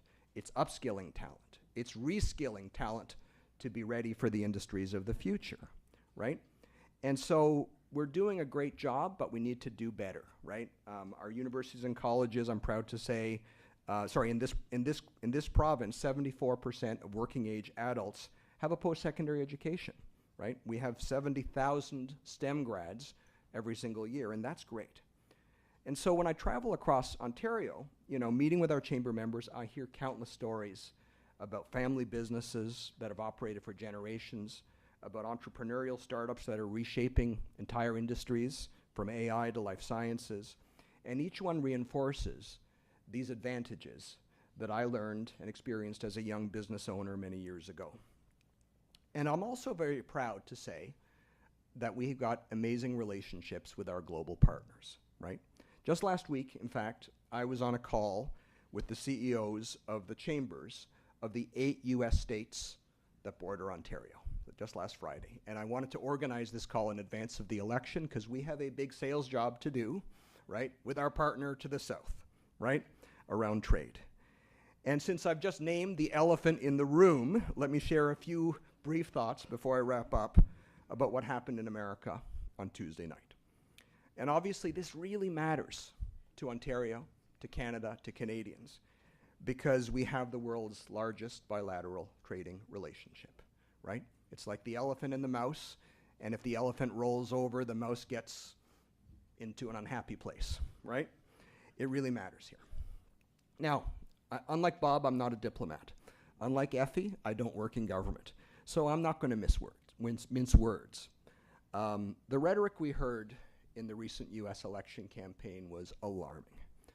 The disdain for international alliances, the mutually assured economic destruction that would result from massive tariffs and trade wars on both sides of the border and in countries all over the world, the anti-immigrant rhetoric, and the proposal to deport 11 million people, which would be devastating and further cripple America's economy, and the fiscal damage of unsustainable tax cuts, because right now the US budget deficit is at a level that's usually only seen in war or in recession. Unlike here in Ontario, where our finance minister is known and our government is known for fiscal prudence. So let's not mince words. Let's be honest about this challenge, right? What can we do? Well, first, I think that through business-to-business contacts, which we're making, and dialogue between our legislators and legislators, particularly in the US states that border Ontario, who are our allies, our strongest economic allies, and with the federal legislators in Washington, we need to make the case that North America's economy is very strong, but it rests on an open market that embraces innovation and competition. And that at a time when protectionism and industrial policy and shifting economic and political alliances are becoming the norm around the world, that North America can be an island of stability by having an open market. Second, through the voices of business, we need to demonstrate that there's an incredibly deep integration between the Canadian and US economies and make the case that we absolutely have to renew the Canada-US-Mexico trade agreement. That is important to international investors who invest here as well, not just to Canadians, right? Or to Americans, because $1 billion worth of goods cross the Canada-US border each and every day. Third, Canada needs to strengthen its commitment to North American and global security. We need to meet our defense spending commitments, and we have to invest as much as we can in the defense of Ukraine. Fourth, Ontario and Canada have to be competitive with our southern neighbors. That's what investors will expect, right? You know, in the end, investment will go where it's wanted, welcomed, and rewarded. And I think that actually, with the US going through a period of uncertainty, it's actually an even better time to invest in Canada and in Ontario. Fifth, we need to avoid populism in our own politics.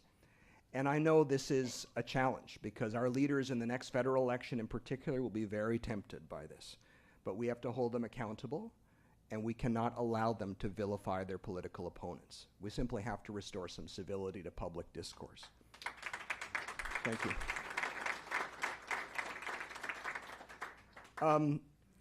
We have to be unapologetic, too, in standing for Canadian values. Belief in international alliances, belief in humility on the global stage, upholding our commitment to democracy and the rule of law, and demonstrating ethics in both business and government. And finally, the seventh and final point is we need to show a commitment to international partnerships beyond North America. You know, like any business, the US is our best customer. We know that, right? But what business would only rely on their best customer, right? We need to diversify. And that's where each and all of you come in. Because the relationship, the cultural and economic ties between Ontario and Greece create a natural opportunity for collaboration and growth. Whether it's shipping or tourism, technology, renewable energy, there's an incredible potential, and so much more. There's an incredible potential for trade and investment growth between Ontario, Canada, and Greece. And we are eager at the Ontario Chamber to do our part to strengthen these bonds and these relationships and these opportunities so that we can thrive together. These are the values I believe in, and I think these are the values that Ontario believes in and that have made us successful. So let me close by returning to my father's story. I never asked him exactly why he chose Ontario, right? Toronto, Canada. I mean, part of it could have been it was easier to get into than the United States. That could have been part of it. But I'm pretty sure now that I know. Because he saw then what I see now. It's a place where there's ambition, where there are diverse, talented people, where there's strong infrastructure, and even stronger values. And while my father spoke like a pessimist, in the end I realized that his decision to choose Ontario was the ultimate act of optimism, because it meant that believing that a better life was possible, and then working hard, as you can here, to make your dream a reality. He's not alone. Canada's Greek community is filled with stories of families and leaders who've made similarly brave choices with similarly impressive results. We need that kind of optimism today, because in some ways, perhaps optimism too is our competitive advantage. Thank you so much.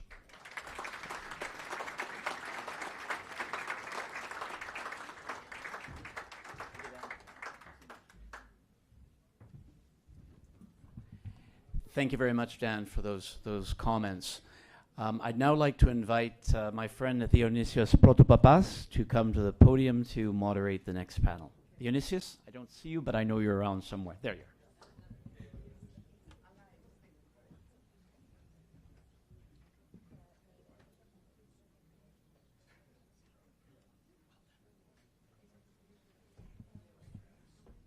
Hello. Well, I'm not supposed to be alone here. We need another 4 panelists, so I will invite Efi Triantafylopoulos to join us, Antigoni Libropoulou, Nikos Tamou, and Mr. Sven List as well. Thank you.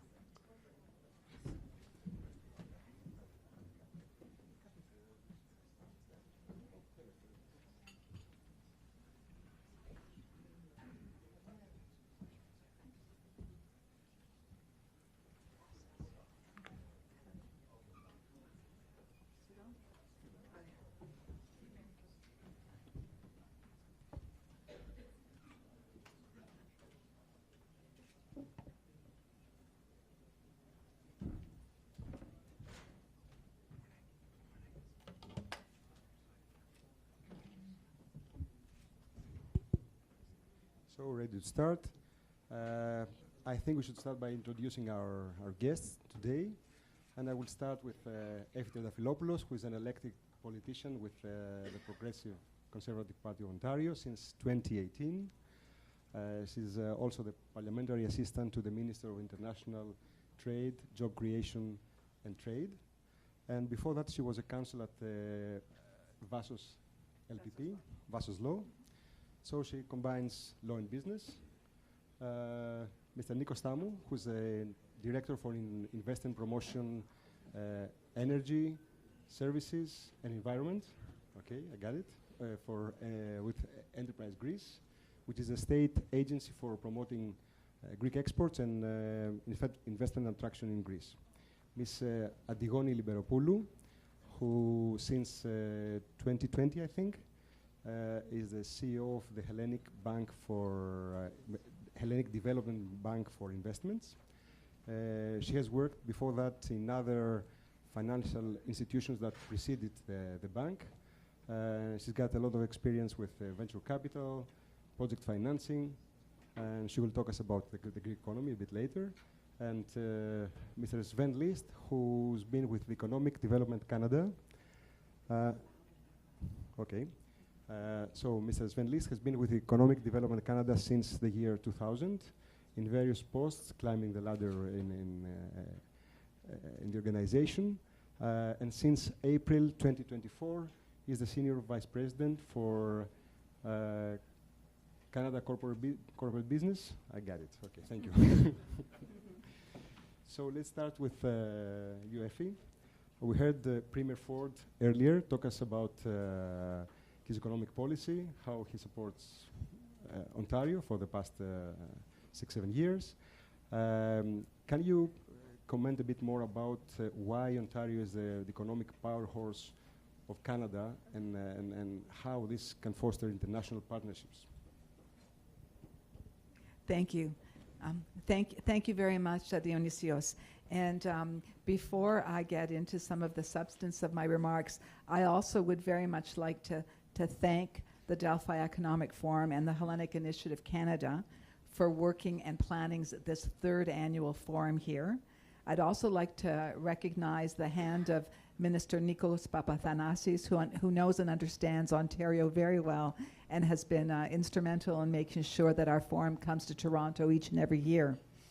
Now, I have to tell you, having heard both the Premier Ford and our friend Dan Tish speak about Ontario and what the competitive advantage is of our province, I'm not sure I need to say very much at all today, but I will just highlight a few points. I think it's important to be able to talk about the strategic advantages we have, not just in Canada, but also the fact that Ontario truly is a gateway into the North American market, and you heard Dan touch on that. But let me set the table in terms of what we as a government inherited in 2018 when we were first elected. It's important for you to understand that context to be able to and also understand just how far we've come. So when we were first elected 6 years ago, Ontario's reputation had been tarnished by years of anti-business policies by the previous government. The cost of doing business was very high. Business was mired in red tape and regulations. 300,000 manufacturing jobs had fled the province to the United States and to Mexico. And Ontario had just become a very, very expensive and high-risk place to operate. So in that context, what did we do? Radical change was needed, and that's in fact what happened with our government. Our objective was to turn Ontario's trajectory around and restore the province as a business-friendly and competitive destination for investment. The Premier touched on it as well this morning, and so one of the fundamental things that we did was reduce the cost of doing business by $8 billion each and every year, and we continue to do that. We cut burdensome regulations and red tape with annual savings to business of over $1 billion. We introduced 11 red tape reduction bills and reduced 500 pieces of red tape. We reduced energy costs for medium-sized and large industrial and commercial employers, saving 15 to 17% on electricity bills. And more importantly, as the Premier said today, in the last 6 years, we've raised no new taxes, not on businesses and not on individuals and families. So the results kind of speak for themselves. 800,000 new jobs created since 2018. In fact, in 2023, we had more manufacturing jobs created in Ontario than all 50 United States combined. Once again, Ontario has become the economic engine of Canada, and we've really signaled to the world that Ontario is, in fact, open for business. Our goal was and continues to be to make life more affordable for families, individuals, and seniors, and of course, be able to create a business climate that is predictable and safe, where investors can achieve long-term growth and partnerships can flourish. Now, I will leave my remarks till there, and then we can talk later on about some of the specific sectors where I think there are more opportunities for Greece, Canada, and obviously Ontario business relationships. Thank you very much, Effie. I will give the floor to Adigoni Liberopoulou, to give us her perspective on the Greek economy. We've gone through a deep and long crisis. I think that in the past few years, a lot of positive things have been happening. But what is the take of the Hellenic Development Bank on the economy of Greece, and what is the role of the bank in all that? Okay. Thank you for this invitation and for giving me the opportunity to present what is going in Greece today, and especially in the Hellenic Development Bank of Investments.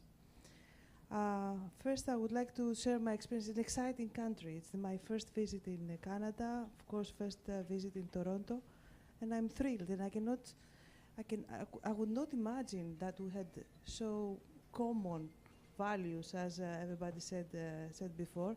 It feels like home, and thank you all for that. Now, as per the Hellenic Development Bank of Investments, we are a state-backed organization, the fund of Greece, the sovereign fund of Greece. We manage public and European funds. Doesn't work very well. Better now.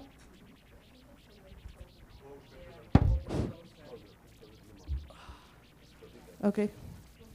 So we manage public and European funds with the aim to participate in newly established venture capital and private equity funds that mainly invest in Greece. Although I'm the CEO of this company since 2020, I've been working in this since the establishment of this organization since 2000. So I'm 25 years there, and I've watched this ecosystem grow, how it grew. It was 300 million euros, the public spending on this kind of investments the last 20 years, just before 2020. And during the last 4 years, we have already committed more than 750 million in 31 investment schemes that have managed to raise private capital that amount to more than 1.5 billion. So 1.5 billion investment money is now available in Greece. What has changed? It has changed the framework. We have a stable policy now. We have a stable tax regime, a very friendly investment framework that has attracted also foreign investments. We have the funds. We have availability of funds, which is a must. We have talent, and we are managing to attract Greek talent back in Greece. We have managed to attract also foreign people that have selected Greece to be their, let's say, to have their headquarters and operate from there.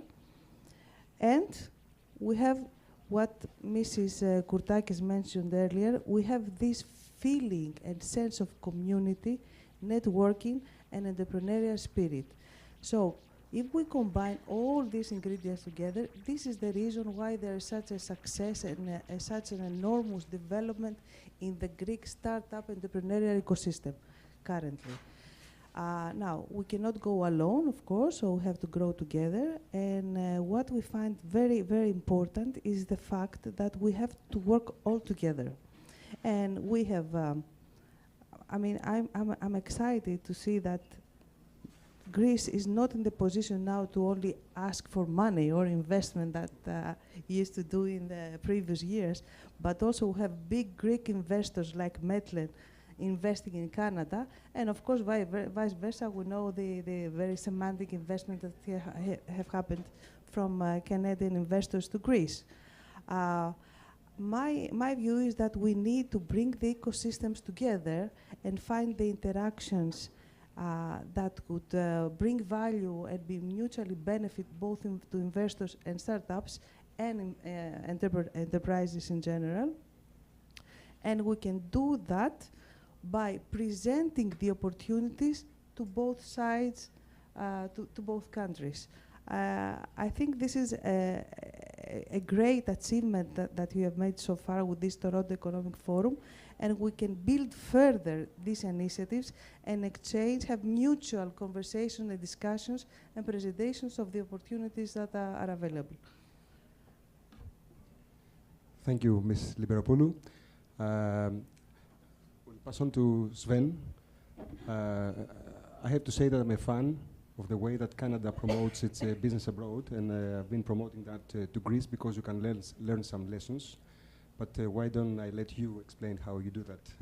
How Yes, DC of course. supports Canadian business? Good morning, and first of all, thank you for having me here today to share a little bit our perspective at Export Development Canada in terms of how we can make trade between Canada and Greece grow. And for those of you who do not know, Export Development Canada is Canada's official export credit agency. And we make it our goal to make Canadian exporters and investors abroad succeed.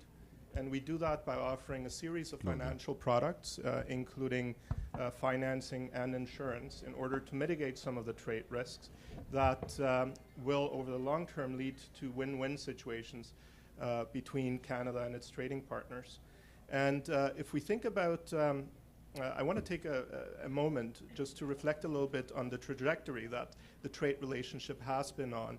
And I want to frame it in the context of the Comprehensive Economic and Trade Agreement that Canada signed with the EU, because I do think that that laid the foundation for the economic cooperation deepening between both of our countries. And some of the figures, as I was preparing for today, are actually quite interesting, I would say, because while in some ways they're still small, they're actually showing significant progress. So we had 2.2 billion trade in 2022. Merchandise trade between Canada and Greece stood around just shy of 600 million US. But what is really interesting is that if we look at the exports in merchandise to Greece in 2023, they're up 20%. Like, that's a significant number for a one-year growth, and something that we can actually have to take stock of and be proud of, in the sense that the groundwork that was laid by the free trade agreement has in fact led to substantial growth, and the opportunities remain. Exports both ways have continued to grow, but what is also key to economic cooperation between countries is that foreign direct investment has continued to grow, and that's also in both directions. And if we think about some of the investments that Canada has done, the Canadian private sector has done in Greece in the recent times, El Dorado and airport infrastructure, etc., those are not fleeting investments. Those are long-term investments. Those show the commitment between both countries to build something together and have the potential for that long runway to show even greater growth. Because if we look at the pipeline of potential investment opportunities both ways, it is actually quite substantial. Thank you very much. Effie, I'm sorry. Before coming back to you, Nico Stamu, we've experienced the crisis. We are experiencing now issues in our neighborhood, in the Middle East, in the Ukraine. This has affected a lot our neighborhood, and Greece in particular. Energy prices have gone up. What do you think the effect was in Greece, and how the economy can deal with that? Thank you, Dionysi. Good morning. I would like to start by saying that it's a real pleasure to be here in Toronto for this beautiful city for one more time and addressing this great forum. I believe we already see the results of the forum. We see the developments between bilateral cooperation, bilateral economic relations over the last few years. Previous speakers mentioned two specific examples and results, either from very important investments, either from Greece to Canada, like the one presented from Medellin, a massive investment, even by Greek standards, and also the major investments that were mentioned from Canada to Greece. So congratulations to the people, to the team from Delphi Forum and Hellenic Initiative for supporting this, and to Mr. Papathanasis, actually, who has the fatherhood of the event. Actually, speaking of the minister, what I would like to also add to what Mr. Liberopoulos said earlier on about the investments has been the impact and the importance that has been provided to investments in Greece and how much they have grown by the great work that has been done on the Ministry of Finance. And in particular, the expanded 5-year plan for 90 billion worth of investments. These are investments from national and EU funds, which I believe is going to be a further driver in the already very successful course of FDI over the last few years. I like to state stats and facts, so allow me just to say one fact, that over the last 5 years, Greece has recorded a total amount of investments amounting to 47% of the total FDI completed over the last 22 years. I think this is a great and impressive figure, and I think it also demonstrates the success on the FDI front, and hence the importance of other supplementary actions like public investments that I mentioned earlier on.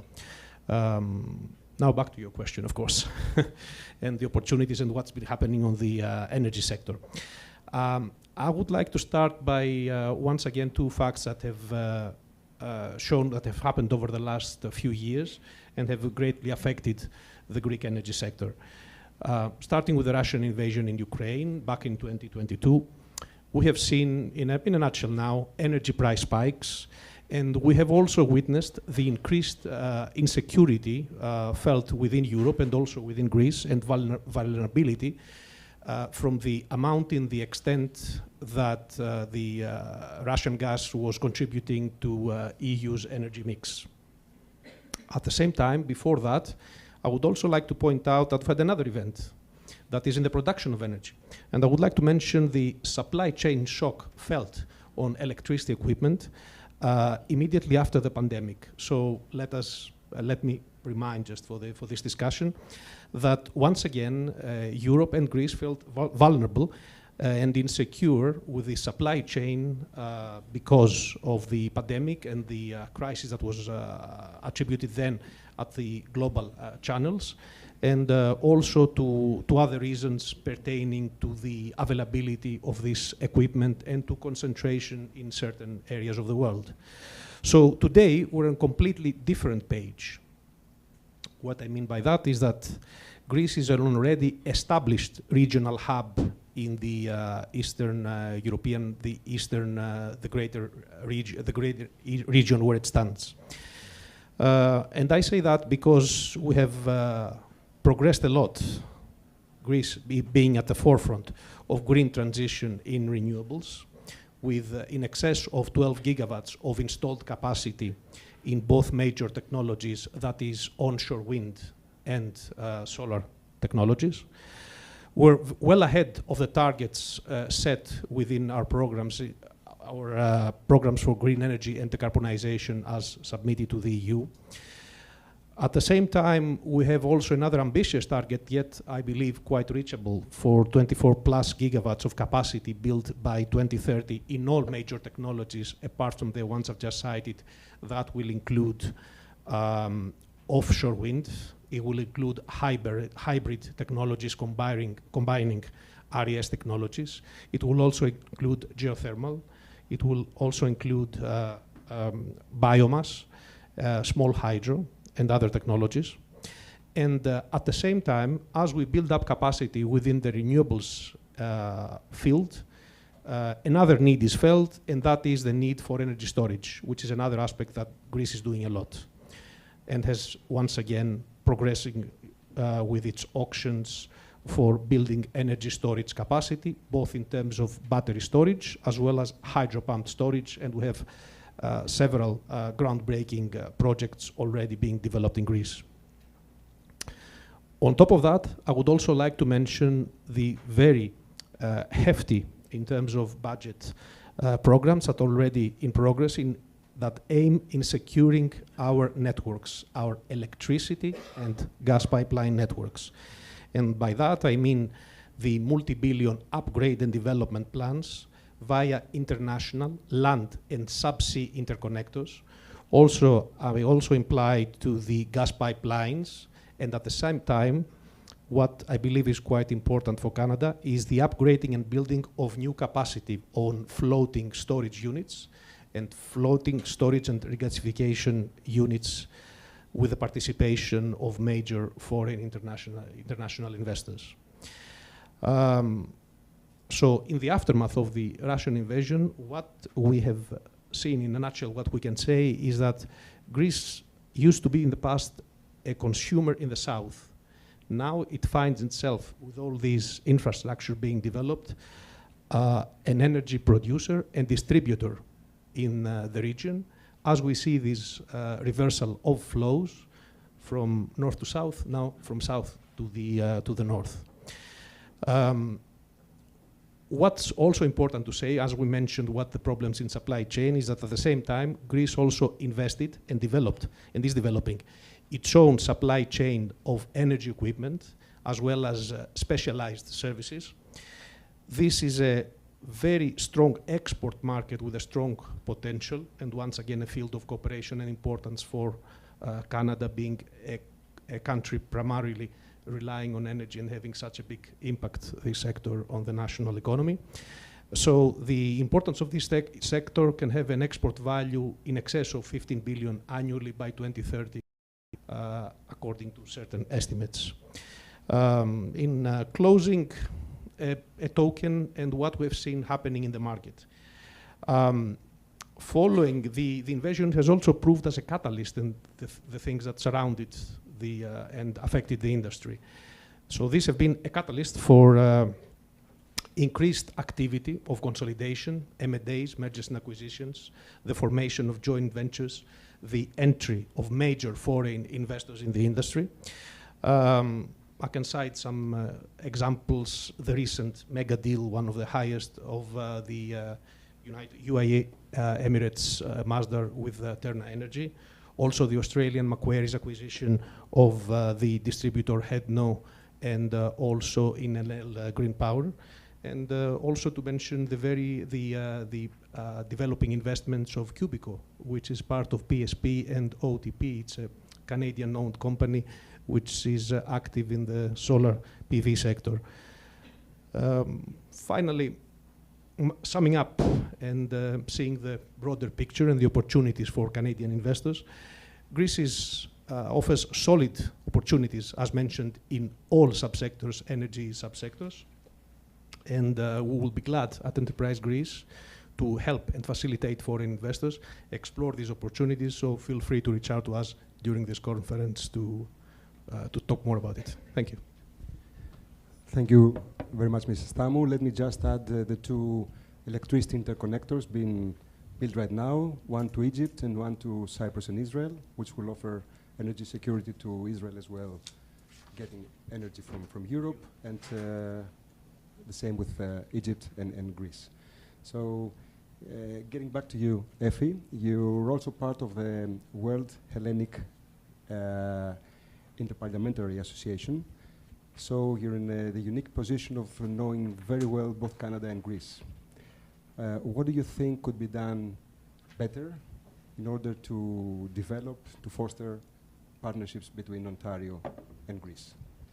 Thank you. Thank you for that question. And I'm delighted that we have such a great representation from the World Hellenic Parliamentary Association here today, including Senator Lou Raptakis, Annie Koutrakis, and Aris Babikian. So we're well represented. There are so many areas where I think that there's great opportunity for our bilateral relationship to be enriched, and particularly in the new technologies, the new area where so many people are just trying to catch up, whereas I think Canada and Ontario were already there. And so let me just highlight a few of them. One is the whole area around automotive and EV investments. As the Premier mentioned, and I think Dan Tish as well touched on, in the last 4 years here in Ontario, we've attracted $45 billion in automotive and EV investments, more auto and EV investments than any US state. In 2019, Reuters reported that companies plan to spend $300 billion globally in the EV sector, and none of it was planned for Canada. So we've been able to manage to get on the world stage on the importance of the automotive and EV transition. So Bloomberg now ranks Canada as the #1 in their annual battery supply chain rankings, dropping China for the very first time in 4 years. And this is also critical, as I'll get into in a moment, about our critical mineral strategy. So the demand for EVs has actually gone up this last year 35%. In some respects, people think it's sluggish, but the reality is it's going only in one direction, and that is growing. And what Ontario has to offer, we're blessed with deposits of critical minerals such as nickel, cobalt, lithium, platinum, and other raw materials.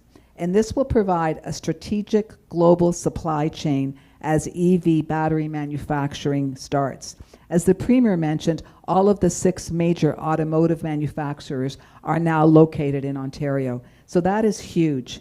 Last year, you may have heard as well from our Ontario Minister of Mines, George Peary, who was on a panel, and he spoke about our critical mineral strategy.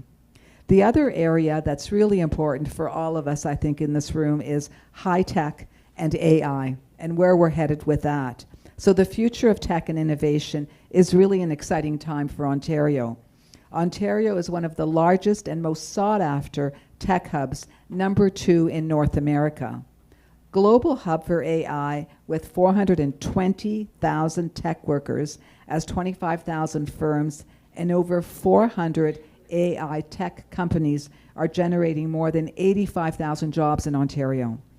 So this will be an interesting statistic. Last year, 10,000 tech workers from the United States applied to come to Canada in a 48-hour period. They're coming this way rather than us going the other way. And this is the brain drain coming into Canada.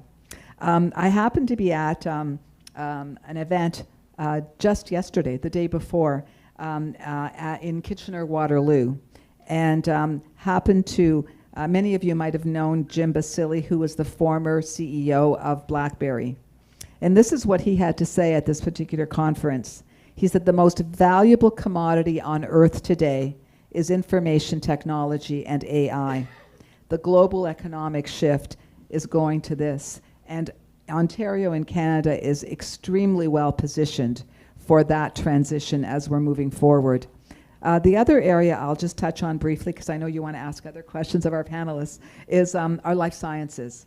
So our life sciences are critical in terms of investments. $5 billion investments in our Ontario now, 72,000 people employed in that area across 2,000 firms. And according to Bloomberg, Ontario has overtaken Silicon Valley with the largest number of people employed in the tech sector. We're growing faster, 350% faster than they are. We graduate 70,000 STEM grads each year. So we have nothing but a very, very strong, well-educated workforce, I think truly a competitive advantage in life sciences, tech, and I going forward. I would touch on energy and electrification. That's a tough word. Energy and electrification, but I won't do so in any great detail because, as you know, our Ontario Energy Minister will be speaking about that later in our program. Thank you, Effie. First of all, don't tell those 10,000 tech workers that they can do the same thing in a sunny country. Okay. So, getting back to you, Ms. Liberopoulou, how could if I may add, yeah. It's an information, I don't know, 11% of the 0.5 top AI researchers are Greeks. So it's a very good, information and optimist, let's say, for this for the Greeks. Okay. So how could the Hellenic Development Bank support all those partnership and investments that we're looking for between Greece and Canada? And another bit trickier question is a concern. We often hear that, okay, Greece is doing fine, things are improving, But what will happen if there is a political change?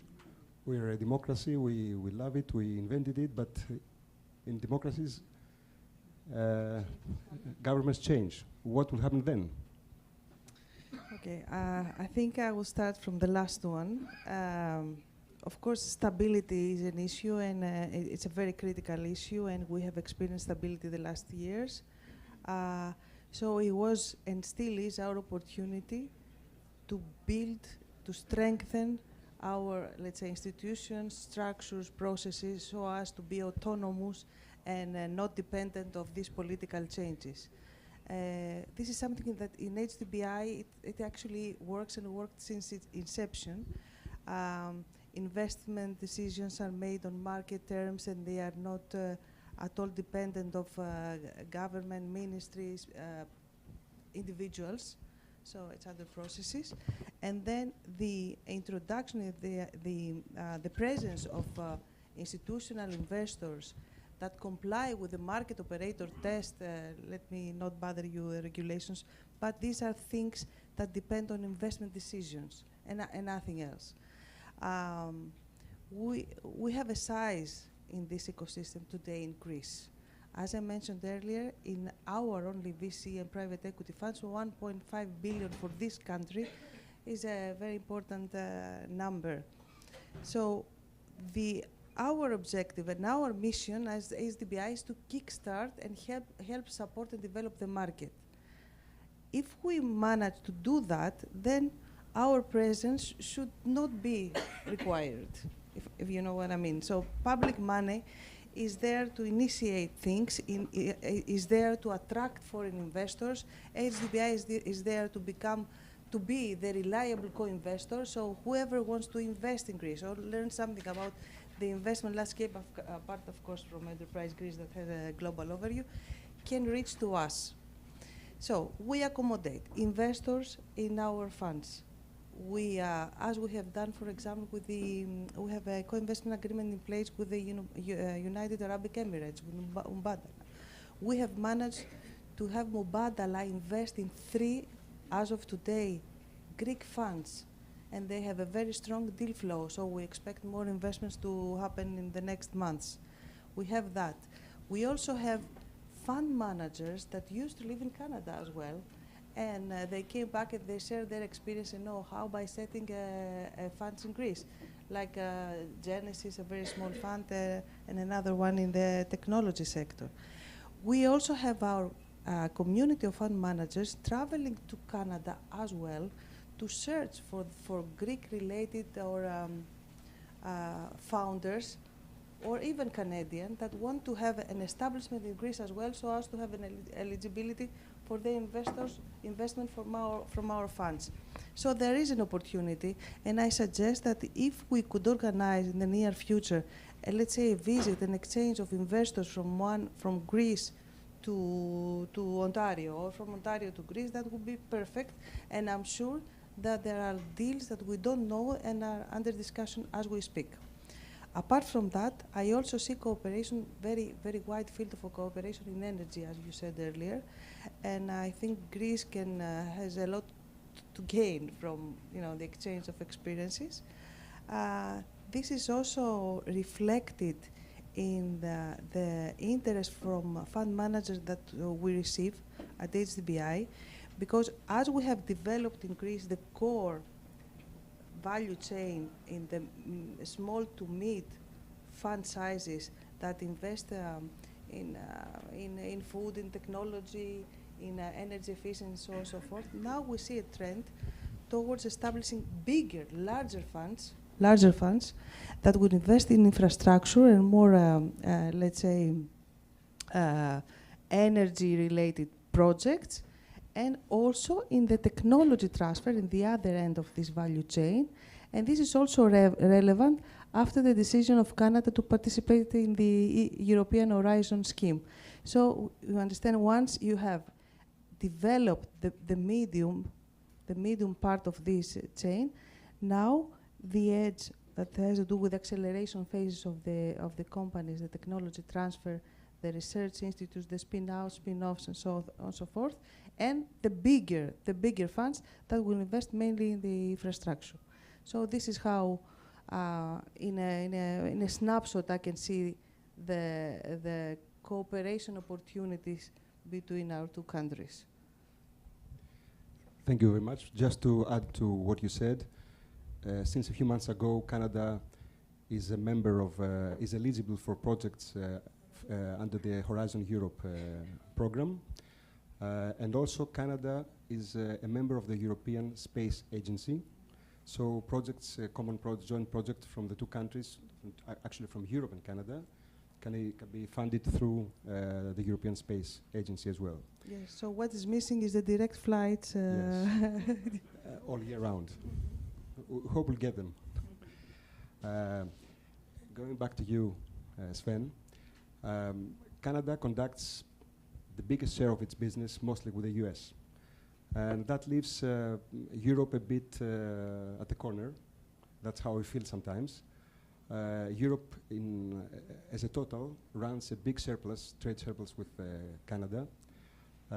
What do you think could be done more in order to not reverse it, because it doesn't need to be reversed? The US will always stay a huge customer and partner so close to Canada.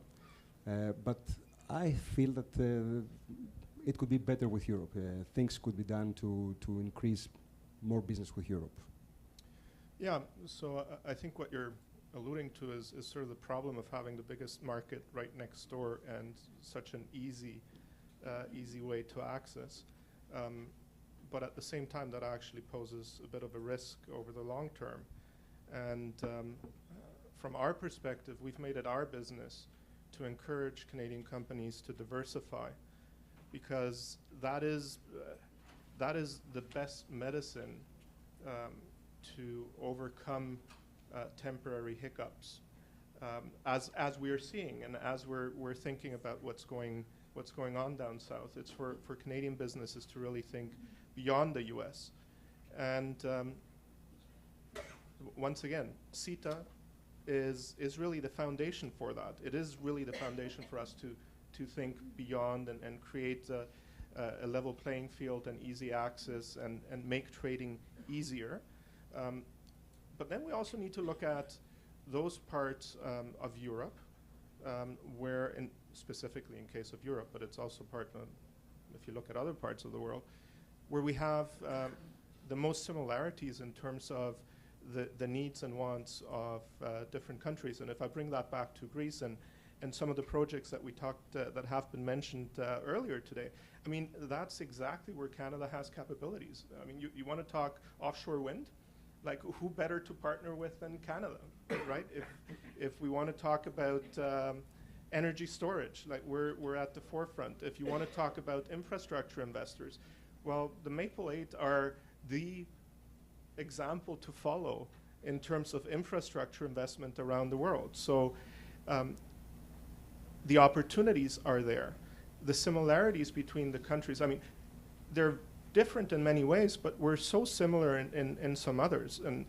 And we're both facing climate change differently, but we're both facing climate change. And some of the challenges are actually very similar. So if we think about forest fires, well, Canada and Greece are facing a very similar similar challenge. And I think that is an area where we can double down on, and we can find ways to cooperate. EDC was in Red Deer not too long ago and met a Greek delegation that was looking at Canadian fire protection technology and fire protection services. That's an area for us to intensify. Recently, Canada and the EU and Greece, as part of that, signed a contract for the delivery of de Havilland firefighting airplanes. They are actually wearing the maple leaf, and it gets Canada noticed in Greece. At the end of the day, though, trade is a people-to-people business, and it is events like this, and it is fora where we can showcase what each country has to offer and where the opportunities lie, that are going to strengthen the ties that are then going to base themselves on agreements such as CETA to build that long-term prosperity. And just to reiterate what I said at the very beginning, the capabilities that Canada has respond to many needs that Greece has in terms of investment, in terms of technology. So there's ample space for us to collaborate and grow that bilateral trade. Agri-food is another one. Okay, thank you very much. Just to add to what you said, Canadair is the best advertisement for Canadair. The Canadair aircraft is the best advertisement for Canada in Greece, because every summer we look in the sky and we see those planes with that name. Yeah. And second thing is that those 7 aircraft that we ordered from the Havilland is the biggest order that they got from any country so far. And the first to sign, yes. So my last question will go to Mr. Stamu. We've heard a lot about brain drain. We're listening now about brain gain. And a recent concern is that do we have enough top talent for the companies that invest in Greece or develop business in Greece? Recently, it's becoming a concern. What do you think about it? Thank you for giving me the opportunity to give Greece's testimonial on what Mr. Triantafylopoulos was saying before about Canada and give the perspective of Greece on top talent. Also, the importance of top talent couples to what Minister Papathanassis also mentioned earlier on about strategic and key investment sectors of Greece, and in particular ICT, life sciences, AI, pharma engineering, etc. So, as we're closely running out of time, and I presume also Mr. Tsomokos can be really strict on that, I will just briefly, once again, state some facts and some conclusions and some tokens to take with us. Nearly half of the working age population of Greece, that is the percentage, I think the actual one is about 47%, working age population aged 24 to 65%, are tertiary education graduates. 1/3 of these graduates, 33%, the statistic was from the Greek Statistical Authority, 1/3 of these graduates are also postgraduate holders, most of them, as you presume, at master's level, and a lower percentage to a doctorate level. Within these graduates, 25% are 1 out of 4, in plain numbers, are science, technology, engineering, and mathematics graduates. Obviously, this has got a massive implication for the high-value sectors that we're talking about, the capital-intensive and actually the sectors that require a lot of expertise. Adding to that, we could say that another 1 out of the 4, or maybe less, belongs to degrees like medicine, health sciences, law, business and economics degrees, which once again are relevant to the investments in the sectors we're talking about. All these facts that I've just stated are widely acknowledged by well-established international surveys, HR surveys, like the Global Talent Competitiveness Index and the IMD World Talent Report, where Greece has been receiving top ranks over the last few years on specific attributes like tertiary enrollment, skills matching, percentage of researchers, language skills, and the percentage of STEM graduates, as mentioned before. So this is well documented. What is also important to cite about Greek workforce's experience is the international work experience gained. And this is actually from a fact that coming from a family level or a personal level of people, Greeks, a lot of these Greeks seek this exposure either through studying or working or both. In support of that, I can just share with you a small story, an incident that happened a few months ago. I was invited by an embassy in Athens to inform the embassy's companies, foreign companies, about what the developments in the Greek economy and share their experience from the market and their projects and the prospects. In my surprise, out of the 10 companies participating. 6 out of the 10 companies, the branches in Greece, were headed by Greeks, which in the discussion I found out that there were people that either studied or worked abroad over the previous decade.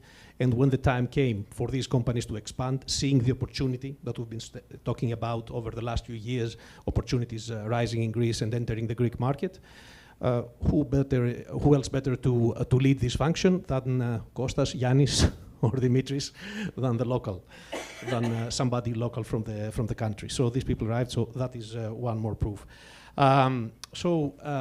What this proves is that top world industry leaders in all the sectors described, the life sciences, the technology, engineering, artificial intelligence, which is another element that was commented here before, and as well GBS and BPOs, the Global Business Services and Business Process Operations Centers, where we see a massive influx over the last few years. We see a steady growth and a steady inflow of these companies in the Greek economy and establishing operations in a broad spectrum. Once again, I can say that according to the Ernst & Young Attractiveness Survey, 8% of foreign direct investment last year was related to this kind of investments, to services, to technology, to R&D, etc.